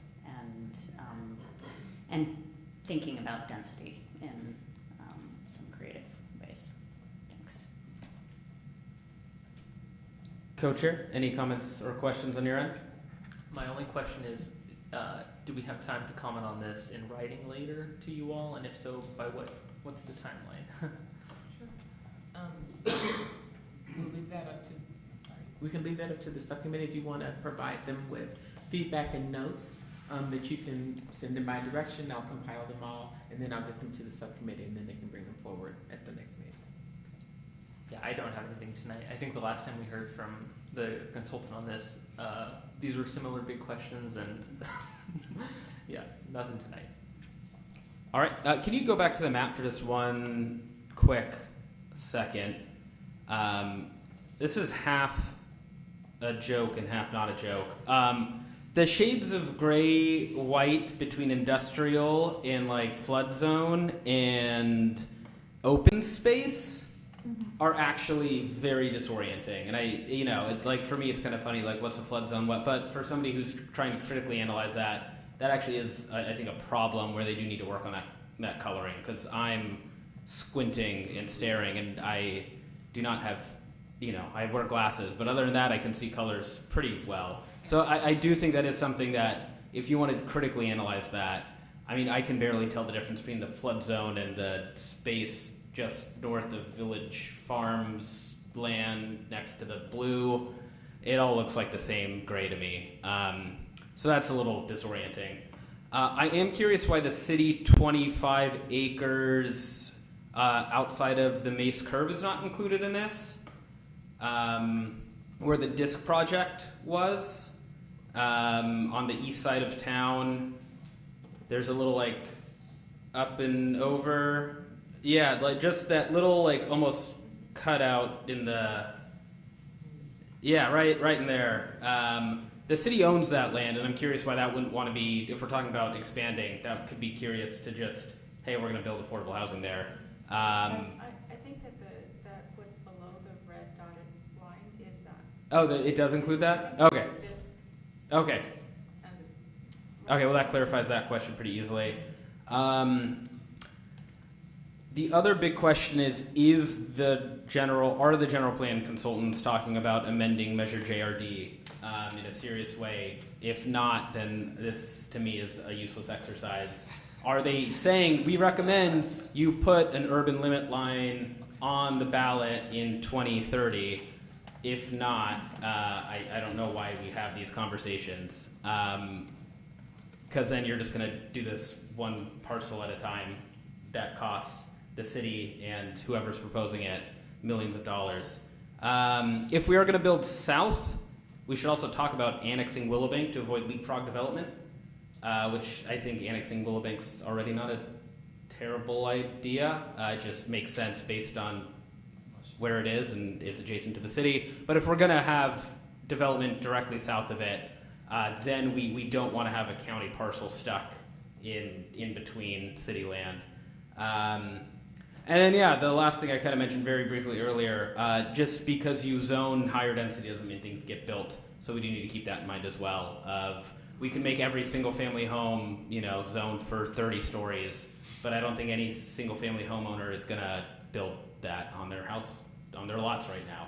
So we also have to think what's realistic of what we want to do and what is going to be redevelopable in the scope of this general plan next 25 years or so. Those are my questions and comments that, yeah, hopefully we get some good information on, along with everything else that we heard tonight. Any other final things before we move on to public comment on this item? Just one question. Every time that we've looked at these maps, I think in the Commission Palooza and various workshops, the format of this has been a problem to provide, to view, to understand, to provide feedback. There's a lot of pointing and referencing and ambiguity around colors. Have they talked about, there was some references earlier that I heard about them making a virtual version of this with clickable layers. Has that moved forward? I view that as imperative. Not that I have heard, but I don't see, no, not that I have heard that that's coming, but I too would find that helpful. Yeah, especially because this is the kind of thing that requires, I like to print my documents, and I don't have a printer of this caliber. This is a fancy printer to get this to be usable. So it's, register. Yeah. But I appreciate all the comments that you shared. Thank you, Chair Curzon. Thank you, everyone, for all the remarks. I wanted to clarify what you said. Is the consultant recommending a Measure J amendment? They are taking input and reflecting it back to us at this time, and it's very much still iterative. So have they come out and said that? Not that I've heard. I think they're in the what do you think stage of the process. So just to put that out there. Well, are commissioners in this process sharing that feedback for them to reflect back onto you? Like, are the members of the committee Yes. pushing that? Okay. Yeah, well, different people have different views on that. I don't think it's, but I heard one of our commissioners make that remark and in the collection of the comments, so, yeah. And All right, thank you. I just want to clarify really quickly too. I mentioned that you could consolidate your questions and provide them for me to provide here. That can create a Brown Act issue. So what's been recommended is if we can bring this back at a future a future meeting to have further discussion, because you will be returning with the next workshop as well. So there'll be additional opportunities for you to comment. All right, thank you. With that, we'll move on to public comment on item 7A. Hello again. So I live in the Binning Tract, and flooding is a huge problem. The Bretton Woods, well, first it was Active Adult. They said that they had a plan. What their plan entailed was digging huge drainage basins around their development, and also displacing water to the north, which backed up into the Binning Tract during the atmospheric river events of 3 years ago, and that caused significant flooding in the Binning Tract. 2 houses had their garages flooded, and the whole drainage ditch along John Jones was completely full. So I don't know, maybe you should go out and walk around and have a look. I can show you the pictures I took, but I think there's a disconnect between what some of your engineers and the council and the commissions think is accurate, because the weather is very unpredictable, and we had those atmospheric rivers, and there was water everywhere, acres and acres of water. So that's the first thing. I think the floodplain, that's a low point. The northwest quadrant is a low point. There's nowhere for water to drain to. As you develop outward, you displace water from wherever you develop, and it has to have somewhere to go. It goes to the lowest point, which is basically at Sutter Hospital. There's nowhere else for it to go. The city of Davis tried to pump it. They have pumps that pump it from around Sutter into an adobe drainage pond. Now, those pumps failed perhaps 10 years ago, and the ensuing rising water washed the on-off ramp from 113 South and damaged it, so how Caltrans had to replace that. So the pumps aren't reliable. I mean, it just seems like nonsense, the blundering and the guesswork, and it affects where I live. So anyway, there's that one. In terms of sprawl development into the ag land around Davis, it's obviously a big mistake. This is arable land. We're growing food. It's a resource that's valuable. You should not sprawl into ag land. Infill is important. You talk about Assembly Bill 9, which allows for 4 units on an R1 parcel, which effectively got rid of R1 throughout California.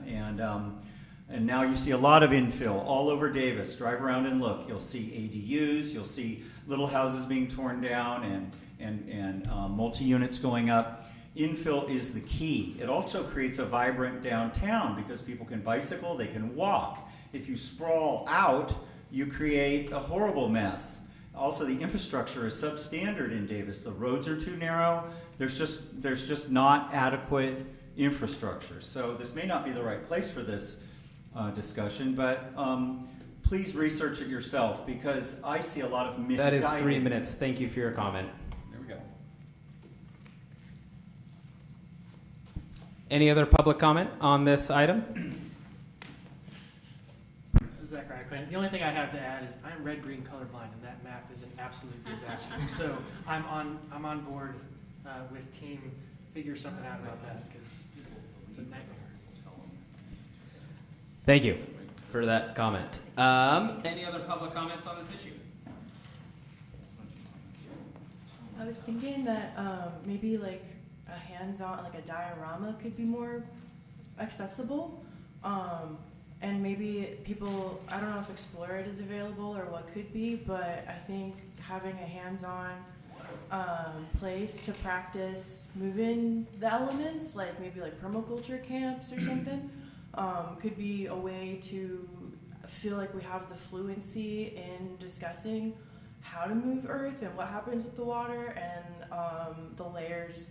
I think as an accessibility issue, I think it could be really, really cool to make a super accessible, hands-on sort of map thing. Thanks. Thank you for your comment. Any other public comments on this item? Seeing none? I'm assuming, did we get all our discussion out before we move on to the next item? Anybody else? Anything from staff or liaison? All right, we'll move on to item 7B, reviewing our long-range calendar.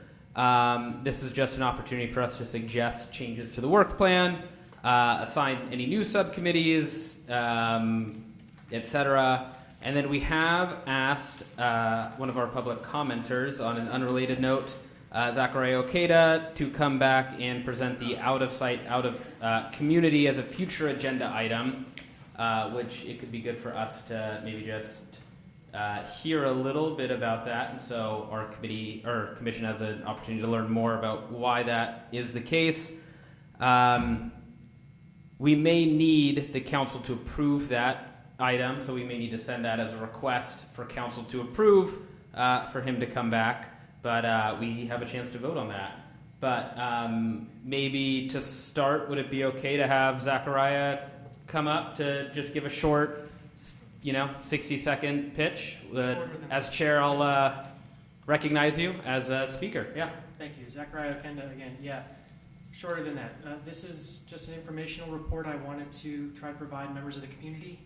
I did it in my individual capacity. The report is based on sort of research methodology that started from work that I contributed to at UC Berkeley Law School in the Policy Advocacy Clinic and a larger sort of multi-state human rights campaign for unhoused residents, unhoused folks.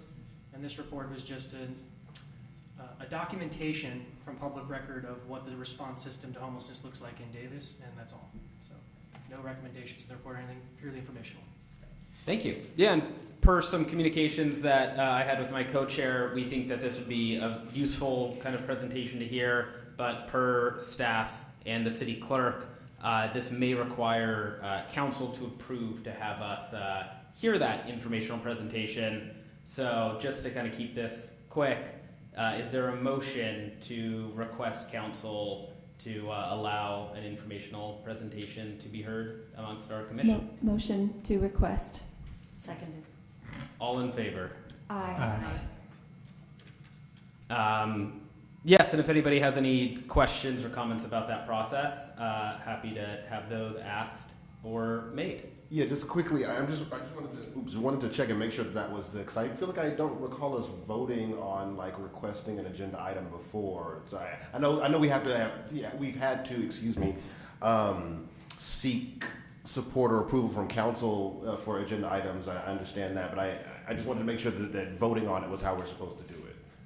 From what the city clerk told me, because this request has gone to other commissions as well to make the process uniform and fair, they've asked that each of the commissions, if you'd like to hear this presentation, you're welcome to put it on the agenda. They just ask that you also request that it's okay with council. Okay. And it's very quick. It should be a very quick process. All right, so we are starting that very quick process. With that, any other comments on 7B from just long-range calendar subcommittees? I know we do have subcommittee reports coming up, but any, proposals on new subcommittees or anything on the long-range calendar we want to address? Just a question. It was my understanding, or I feel like it was mentioned at a previous meeting, that there was it actually might have been my last Police Accountability Commission meeting, but I believe that there was a council committee on of the council members who were present for this meeting, Vice Mayor Partita and Mayor Neville, about sort of reviewing the, I'm not sure what the official name of it is, but the sort of different policies about agendas for commissions. Is that committee still active?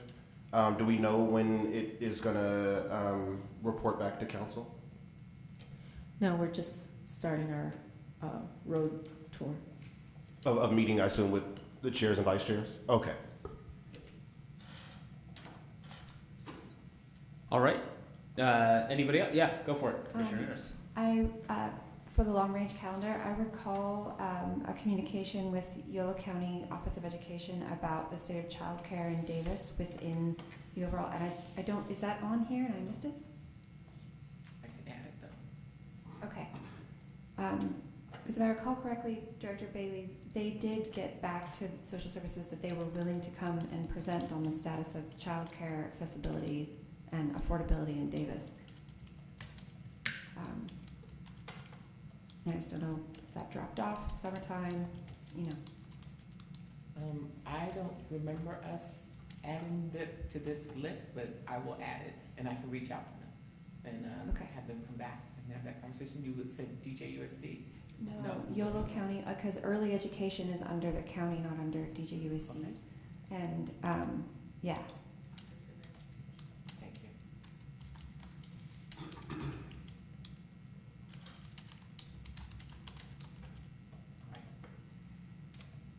And I'll pull up those emails, Director Bailey, so, Okay. yeah, okay. Thank you, Commissioner Ennis. Anybody else? I think at that point we'll take any public comment on item 7B. Could I jump in with one? Oh, yes, please. Can we? Yeah, I can put it back up. Please. I would be interested, I think especially as we are going to hit into the notice of funding here to it, and I think, had a pretty rich conversation earlier today around what that could look like. I would be interested to see or maybe receive presentations from one or more of some of those agencies that are listed below. The homeless outreach perhaps, or some of the service providers that are listed there. I don't want to pin us down too much just because I know everyone's schedules are busy, but if there was availability on their end and ours and a future agenda item. Are you looking to hear from agencies that receive funding, or just from like the Housing Authority and the mental health services are? We would be interested to hear from them, but I think also if maybe I'm going too far here, but it would also be interesting to hear. I don't think we've received like the point in time count, the PIT count data and all of that. So if there's a way to maybe roll all of that into a presentation, I think that could be informative.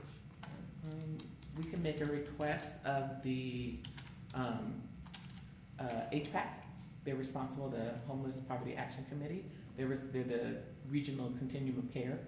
So we can reach out to them and ask them to come and make a presentation.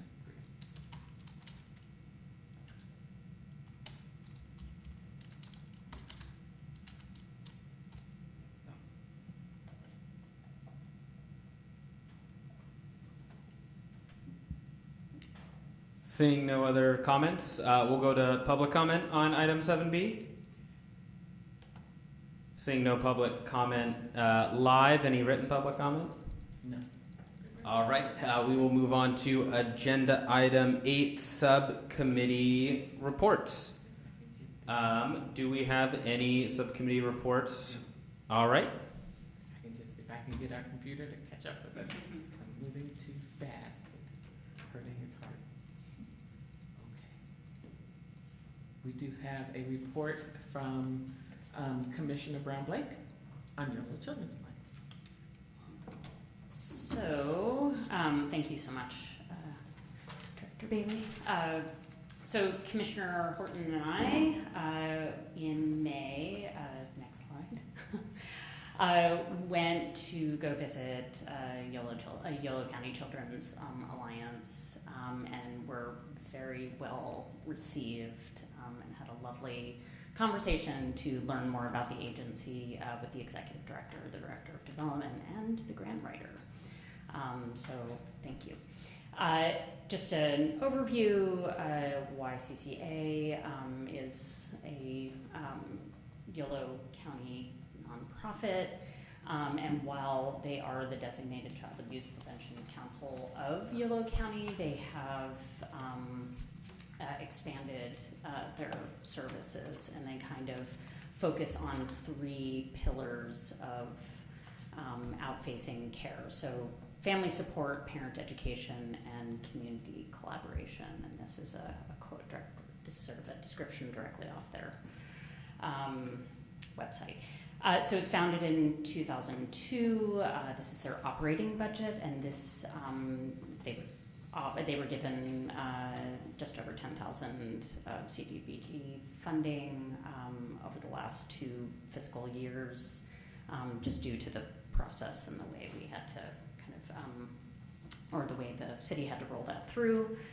That funding is directed toward their administrative services office, and some of the services they provide out of the office, which is just yards away.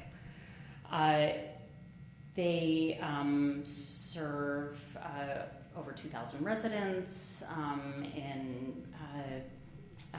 locally. This is their they have over 200 volunteers. This is the nearly 3,000 volunteer hours each year. And they have 93 employees and 51 FTEs. So it's just a general overview. Here's an addition to the fact that they're the Yolo County Child Abuse Prevention Council. They provide family support and resource navigation, and this is primarily at their Family Resource Center in West Sacramento, where they serve the largest population. So connecting families to food, public benefits, healthcare, other housing resources. They are really active in supporting housing stability and preventing homelessness. So they work with families to prevent eviction. They provide housing assistance and some financial assistance to keep families in housing, keep them stable. A large program that they have is their Healthy Families Yolo County, which is a national home visiting, parenting education, and child development support program. So they do a lot of outreach with families, particularly with young children. And then they do a lot of interagency work. So they do a lot to bring together local nonprofits to connect folks to services. And I do want to note, which I didn't put on this slide, they have expanded their immigration outreach and services to local families experiencing challenges in addition to refugees. So they have a lot of information on their website for that. Next slide. Yeah, their major accomplishments, we were asked to talk about 3. There are far more than that, but I just highlighted these, just sort of these actionable numbers. Families in terms of like tax returns, they have the volunteer income tax assistance program, where families, nearly over 600 households got back more in tax returns. So this really supports strengthening families, which is very essential to supporting families and protecting kids. So that's very much part of their mission. Healthy Families is now serving twice as many families. It looks like I've got some words missing on this in this middle section. Just threw this together.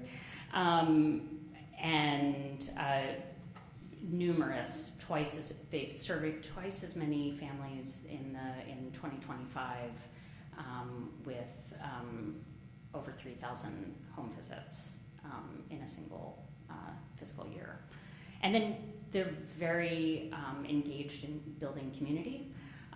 They have 6 annual events that they run, providing basic needs, direct assistance, school supplies, and winter supplies as well to families. So thousands of backpacks. And of course that component where they, as of the last fiscal year, 2024-2025, they kept 560 families safely housed. So that homeless prevention piece is incredibly important. And then I want to turn it over to you, Commissioner Horton, but they really shared some of their concerns. I mean, they're very grateful for the CDBG funding. It supports their office here in Davis. They do serve Davis families, Davis members of the community. They actually have a great relationship with Sutter Davis. I think a lot of their concerns were over the process of how we assign grant funding. And then, of course, even though it takes time to do some of the grant reporting, it was worth it to them, but then they had other concerns. And I'll let you add on anything that I didn't cover. No, they're amazing. You They're covered amazing. most of it, and so I just want to add two additional things. One, that they seemed very game for, providing more substantively, to us in terms of, the more substantive consideration process that we were talking about earlier in the meeting. And then second, just, and we, Commissioner Brown-Blake just references, and I references earlier in our discussion, there was, concerns they wanted to share about the reporting. One, just sort of the amount, but then there were some areas where it's like, hey, I don't really know if this is even relevant to, the grant that we're getting from the city, where the things that we're maybe being asked to report on, maybe aren't directly connected to the services that there's an expectation that they are going to be providing via the city and HUD's funds. And so just a little bit more, or just a desire to kind of more practically kind of level set on what the reporting is. Again, not any opposition to, providing us the information that we need to sort of make our decisions about the allocations and to sort of feel that money was being utilized effectively, but just wanting to utilize their time as effectively as possible, as I said before, to deliver services, right? And so wanting to see how we could be sort of helpful partners in sort of making that more of a productive thing for both sides, right? For them as the reporting agency, and then for us as the people sort of trying to analyze the information. So as was said, before, a great agency. They are clearly very proud of the work that they do with families all across Yolo County, very proud of the work that they do with particularly Davis families. As has been acknowledged,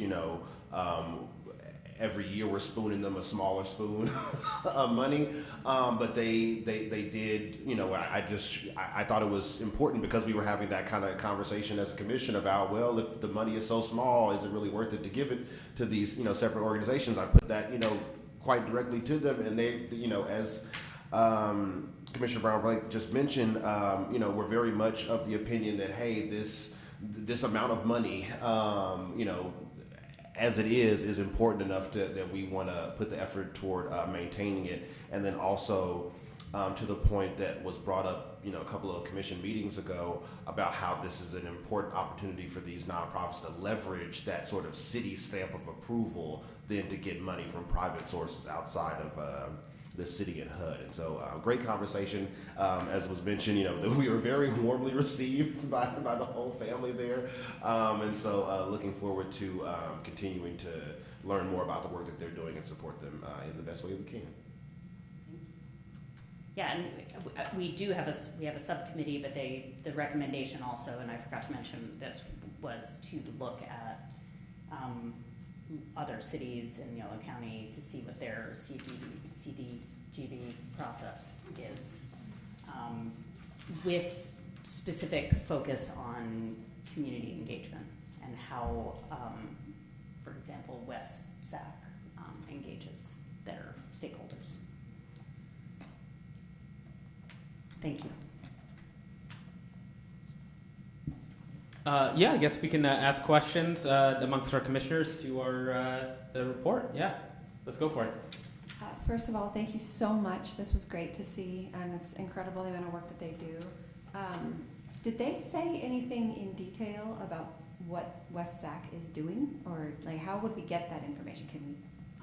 I think it's they did not say in detail. Okay. And we didn't ask the good follow-up questions. But it was she, the executive director, Geneva, indicated that they do a lot of more engaged connecting with the agencies and with community members about priorities. And we do have a staff member on city who's not here, who used to work for the city of West Sacramento, who may be able to answer those questions if we asked Katie Yancey, pretty please, super nicely, about what that process may have looked like when she worked for the city of West Sac. So that could be an easy process for us.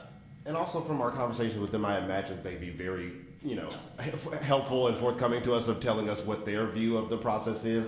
It seemed like, them being as polite as possible to us. I think they were a little surprised by, sort of the relative difference between sort of what the engagement process is here on this side of the causeway and what it might be in some of the other communities that they're operating in. And I should note that they were invited to come tonight, but I think that late hours usually a deterrent, so. Can you elaborate on what was their surprise? Like in which direction?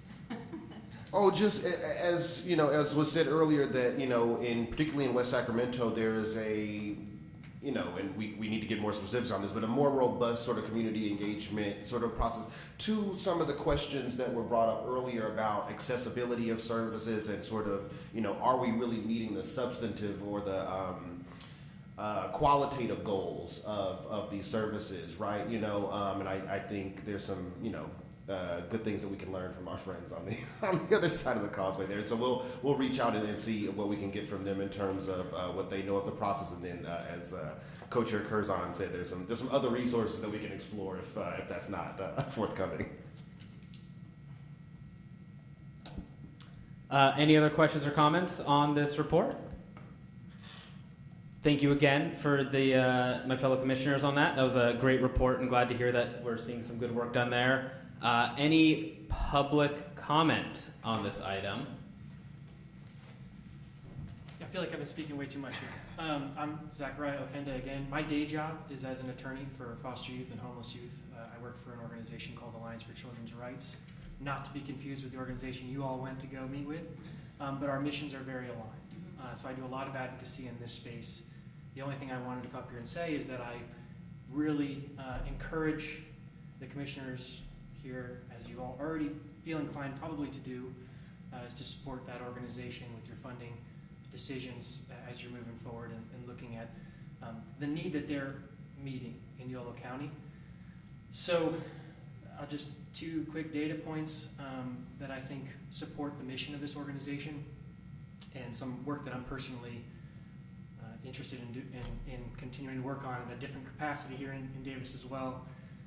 Last year, 2025, there was 169 unique individuals who are considered unaccompanied homeless youth, that's transition age youth up to the age of 24, in Yolo County. Just up to March 31st, there's been 90 unique individuals identified in Yolo County in that category. This is the statewide homeless database information that I'm pulling from. And in addition to that, it's hundreds, ranges between 350 to 550 individuals who are comprised of families with children. Hundreds of children each year are served in this system. And the disruptions obviously are very dramatic for those young people. So we don't know the specific numbers in the city of Davis. Unfortunately, what we do know from the PIT count is that there are only 15 children identified, which is a very, that's a low number, and glad that the number is so low, and glad that the 15 children who are identified in the PIT count were all considered sheltered. But there are so many more families, and so many more children, so many more unaccompanied youth, even who are young adults, who are unsheltered on their own. You can see them if you look, but they are hard to find, and so it's an important population to serve. So I'm just imploring you to keep working on that. Thank you so much for your passion. Thank you for your comment. Any other public comments? Written? Assuming none. And there's no such thing as commenting too much, as long as you stay below the 3-minute limit on each individual item. I don't think there's any action to be taken on this item, so I don't think there's any other discussion to be had. We'll move on to item 9, Commission Staff and Communications. Any general community announcements, things going on that we want to keep each other informed about? Anything fun going on? Or interesting, important, all of the above? Seeing nothing? All right. We'll pass it off then to Director Bailey on 9A. So I'll start by letting you know that we have had 5 home sales recently. All of those home sales were of below market rate houses that were in the city's inventory. None of those particular homes were subject to the city's right of first refusal. So the houses they were available to sale to the general public, but however, the properties are all deed restricted. So whoever moves in next will have to make sure that they are selling to someone that meets our income requirements. So I wanted to let you know that. I also wanted to let you know that we are in the process of working on a below market rate lottery for 2 new developments that are in the process of being constructed. One is called Harvest Glen. I can't remember off the top of my head how many units there are. The other is Pole Line. But we will be releasing a lottery process for people that can income qualify for these ownership properties. We're working with the developer and with preferred lenders to develop a wait list, develop the lottery process, and then work with the developer to make those particular units available. So we expect that should happen when these properties get their certificates of occupancy, and we believe that will be happening sometime in September or October. So those are coming up. Do we have a percentage of affordable homes that have been sold to people who qualified versus like it just sat long enough and then it's still obviously deed restricted, but you know, it sat too long so it got opened up? I can see if we can pull that number by year. Yeah, so I'll good. look for the last couple of years. Yeah, I'd be curious year to date because you know you just said we had 5, but it seems like none of those were sold necessarily to people who qualified under the capital A affordable requirements. Just curious on that. Okay. Yeah. I have a question. Is there folks who don't qualify, or we're challenged in getting folks that qualify, and I know that has a lot to do with like the income requirements and all of that. Do we send people to organizations that can help them get qualified? Yes. So when we have people that reach out to us to be on our affordable housing wait list or interest list, the first thing we do is provide them a little education about what it means to purchase one of these homes. And then we also encourage them to get in contact with NeighborWorks. NeighborWorks is a regional organization that provides first-time home buyer information, and they work on qualifying people and showing them what it takes to be a homeowner. So we encourage people to do that. It's not a requirement, but we have been connecting people to that organization. So do you know specifically why it is that people are not qualifying? Is it something to do with like down payment? Would having a down payment assistance That's a plan, good question. help people get qualified? We're looking at that. Right now, the market is very volatile. Interest rates are very high, and the amount of funds that it takes to, even at 3% for a down payment, is really pretty high. It's what we're finding is that once people talk to NeighborWorks and they kind of look at what their budget is, even for units that sell as low as, let me see, some of these units have sold for $353,000. We've had some. The highest one has been $536,000. But even that unit at $353,000, that payment is a $3,200 payment. So that it just makes it difficult for folks. We do try and work with them, but more than that, we try to have NeighborWorks work with them, see if there are programs that they can qualify to help with that down payment assistance. But it really is it's affordability. It's just that simple. And that $3,200 payment, that's based on a 20%, like a standard 20% down, or is that a lower down No, percentage? it's 3%. When we're looking at this, With that's the 3% down, it's still a $3,200 a month payment? And I mean, if you take away the PMI, you're saving a couple $100s a month, but you're not talking substantial. I mean, $3,000, $2,900 a month is still a lot for, if you qualify for low-income housing, that's gonna be above your 30 to 40% gross income. Right. And that's it, is that, that we cap out and we try and make sure that the affordability stays at only 30% of what their budget is. Right. So that also has impact too. I have a question about, so for these 5 home sales that just happened to people who were not income qualified, they were general public, but what was the process to assure that they agreed to the deed restriction? Because that means that, please go ahead. So the deed restriction runs with the property. So that's already built into the covenant that's tied to the property. So that's what allows us to do that. What we do, once a seller determines that they want to sell, then we let the folks on the wait list know that the unit is available. We tell them, here's what it takes to qualify, and we encourage them to get a lender to do that. And then we also work with the seller so that we know that we're providing a maximum price that they can charge for, that they can request for this particular unit based on the covenant that's on it. So it's an education piece on both sides. It's making sure that the seller understands, you were a part of this process because you were a low income user, and now that you're ready to sell, these are not market rate homes, and we have this max price just like you did, and then talking to buyers about what it takes to actually purchase one of these homes and try and connect them with people that can, to help them find a way to qualify for these. So we do a lot of work. It's 60 days that the city has this right of first refusal period, and during that 60-day period, we're doing a lot of outreach, trying to reach out to people, making sure that people know that the homes are available for sale. But it's just once we hit that 60-day mark, then the seller is free to put it on the MLS, still at the max price, because that can't change. Even hypothetically, if it sold 10 times in a row over, 20 years or whatever, it's still that same equity cap every time. Yes, Okay. absolutely. That's what I thought. Yeah. Perfect.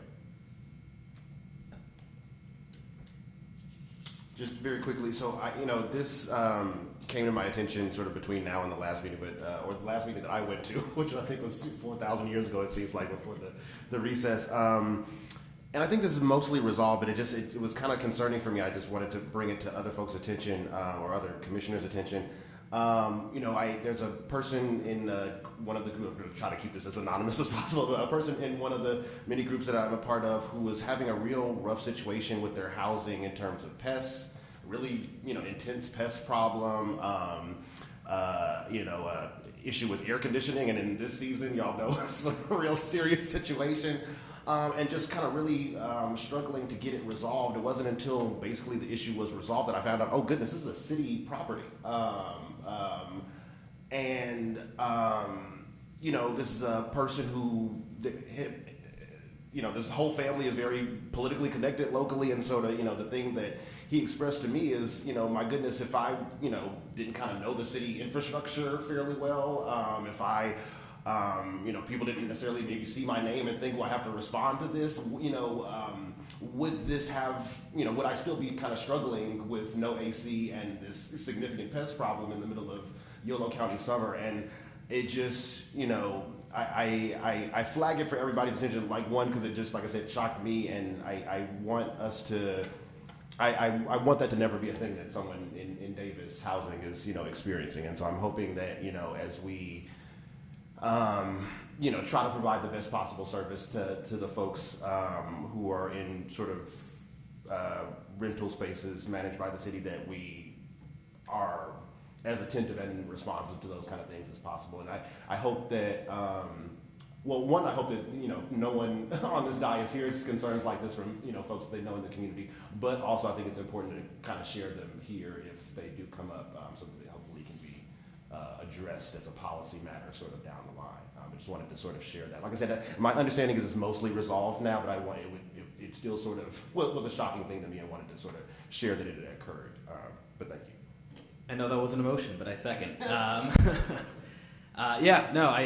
Making sure that those concerns are heard are very important, and all in on making sure that especially city-owned and city-managed properties, should be the gold standard of properties people want to live in. So I think that's important. All right. Any comments, or any other comments on 9A from the commission? Well, is there a respite center update? Not as of yet. We are working with the council subcommittee, and we intend to go back to council soon with an update on that. But I do have other updates for you for the social services department. And to your point, one of the things that staff has been working very diligently on is getting a better understanding of what is happening with city-owned properties. We've made some changes to tighten up the program. One of the things that we have recently completed was a review of the vendors that we're using to provide maintenance and to actually go out and make repairs. We know that a number of the properties have a lot of deferred maintenance issues that haven't been addressed.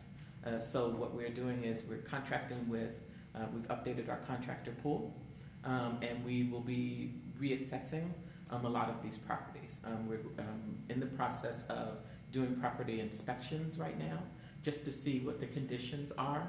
And then once we've done that, we will probably be putting out a number of requests for bid to take care of some of the deferred maintenance issues. So that is in progress as we speak. So that's one thing. We also are working on a process, a unified process, so that developers that are looking for local support from the city to advance their projects, their development projects, we're creating what we're calling an over-the-counter process. If you are interested in, or if you have a project and you believe that you'll be looking for local support from the city, it's related to funds or to address gaps in some of your financing, we will have a process where those developers can complete an application, tell us about the project, give us some background on how they're sourcing the funding to complete those projects, what their asks are, how many units they're looking at applying or completing. They'll submit that application for review to the city, and then we'll have a conversation about what funding is potentially available to help support projects that are in some of our pipelines. So we're in the process of completing that over-the-counter process. We recently contracted with an organization called Echo Housing. Echo primarily focuses on fair housing concerns. They have a very robust organization. We're going to be partnering with them when we have fair housing investigation that needs to happen. We will refer people to Echo, who will do investigations of their complaints and concerns. They will be talking to tenants about tenants' rights, what's available to them as a tenant. And they also conduct on an annual basis, they do something called fair housing audit, where they go to different regions in Northern California, and they will send testers out to various rental locations to test on things like disability, test on things like racial status. They send a group of testers out to kind of see what the response is on applications that are coming forth. So they'll be doing that for us this year as well. We're looking forward to that. And they did complete their recent audit. They're compiling the information now. Once they have the results from that audit, we'll have them come in. They've said that they are willing to come make a presentation to tell you more about their organization and what kind of findings they have. I have a few questions. That's very interesting. I'm so glad that information is going to be presented within the city. So I know that we don't have any public housing within the city, right? We do not. But we have rental locations that accept vouchers, right? Yes. So is Echo going to go and apply for those, or are they going to private market landlords, or both? They'll do both. So we'll go to subsidized units too, and do a blind test. But they will also be looking at private rentals. So landlords that are renting rooms or possibly homes, they'll be doing that as well. So they're going to make a determination of what this year's audit will test, the 26, 27 audit will test. I'll let you know what that is when they decide what that is. That's great. As our council member noted, the Respite Center recently completed a resource fair at the site. It was in partnership, I hope I get this name right, in partnership with a UC Davis student organization called the Junior Cadius Society. They're essentially health workers. They primarily focus on youth health, but in this case, they wanted to do something in particular for unhoused adults. So they came out, they hosted the booth, they talked about service availability. We also had participation from the county benefits office. So they talked about eligibility and how you can enroll in Medi-Cal and SNAP benefits. We had a booth from the local AA organization who also talked to our community. We had a booth from DASH, the Davis Sexual Health Organization, and they also made materials available to folks. And we had a booth from STAKE. So it was well attended. We had really good participation. Our folks were very happy to get all of this information, and we made it worked out very well. It wasn't too hot, which was fantastic, which was the other thing. So it was a really well attended fair. I did want to let you know that Winter Shelter is we'll be planning for that for the upcoming year as well. And we're talking about it now, what that will look like. We're still determining exactly what will happen, but we expect that Winter Shelter will happen again beginning the end of November and running through March of next year.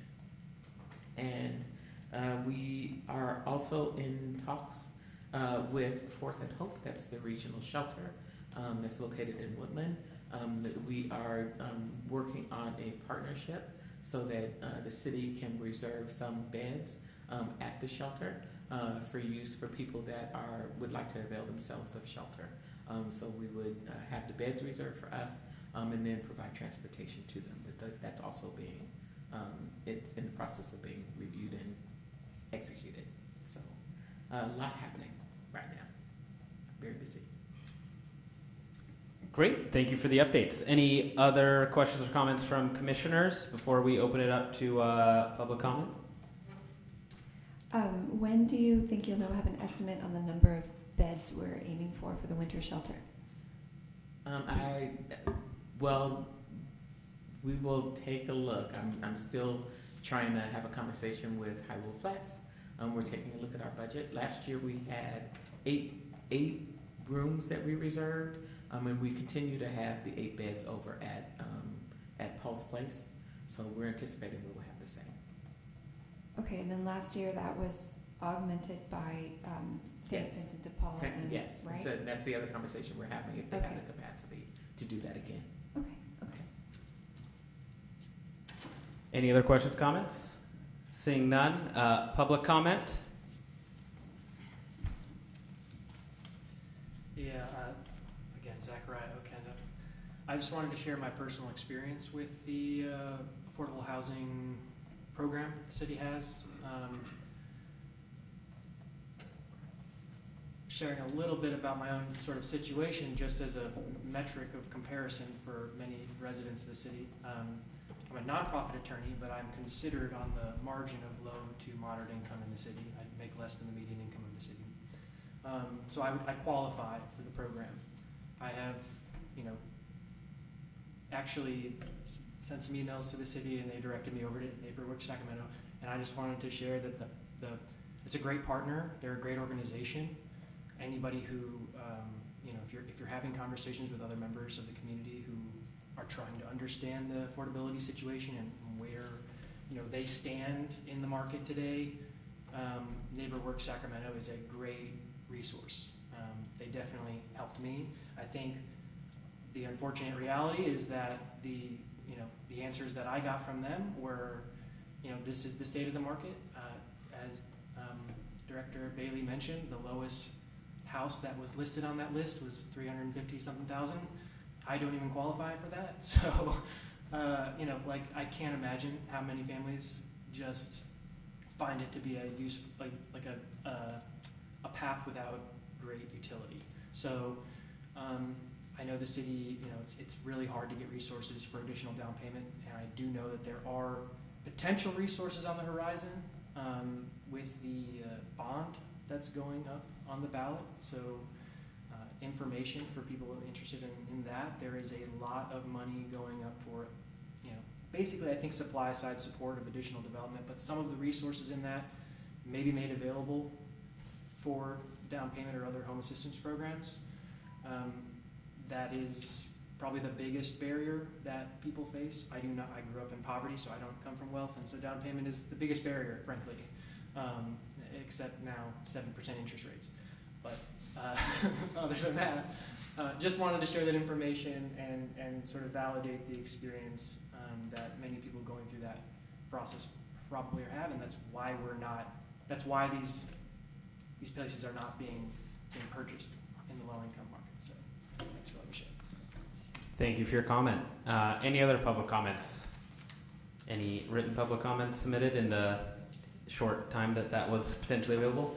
No. With that will move on to item number 10, meeting adjourned. Our next meeting is September 21st in person. Thank you all for your time, effort, and energy.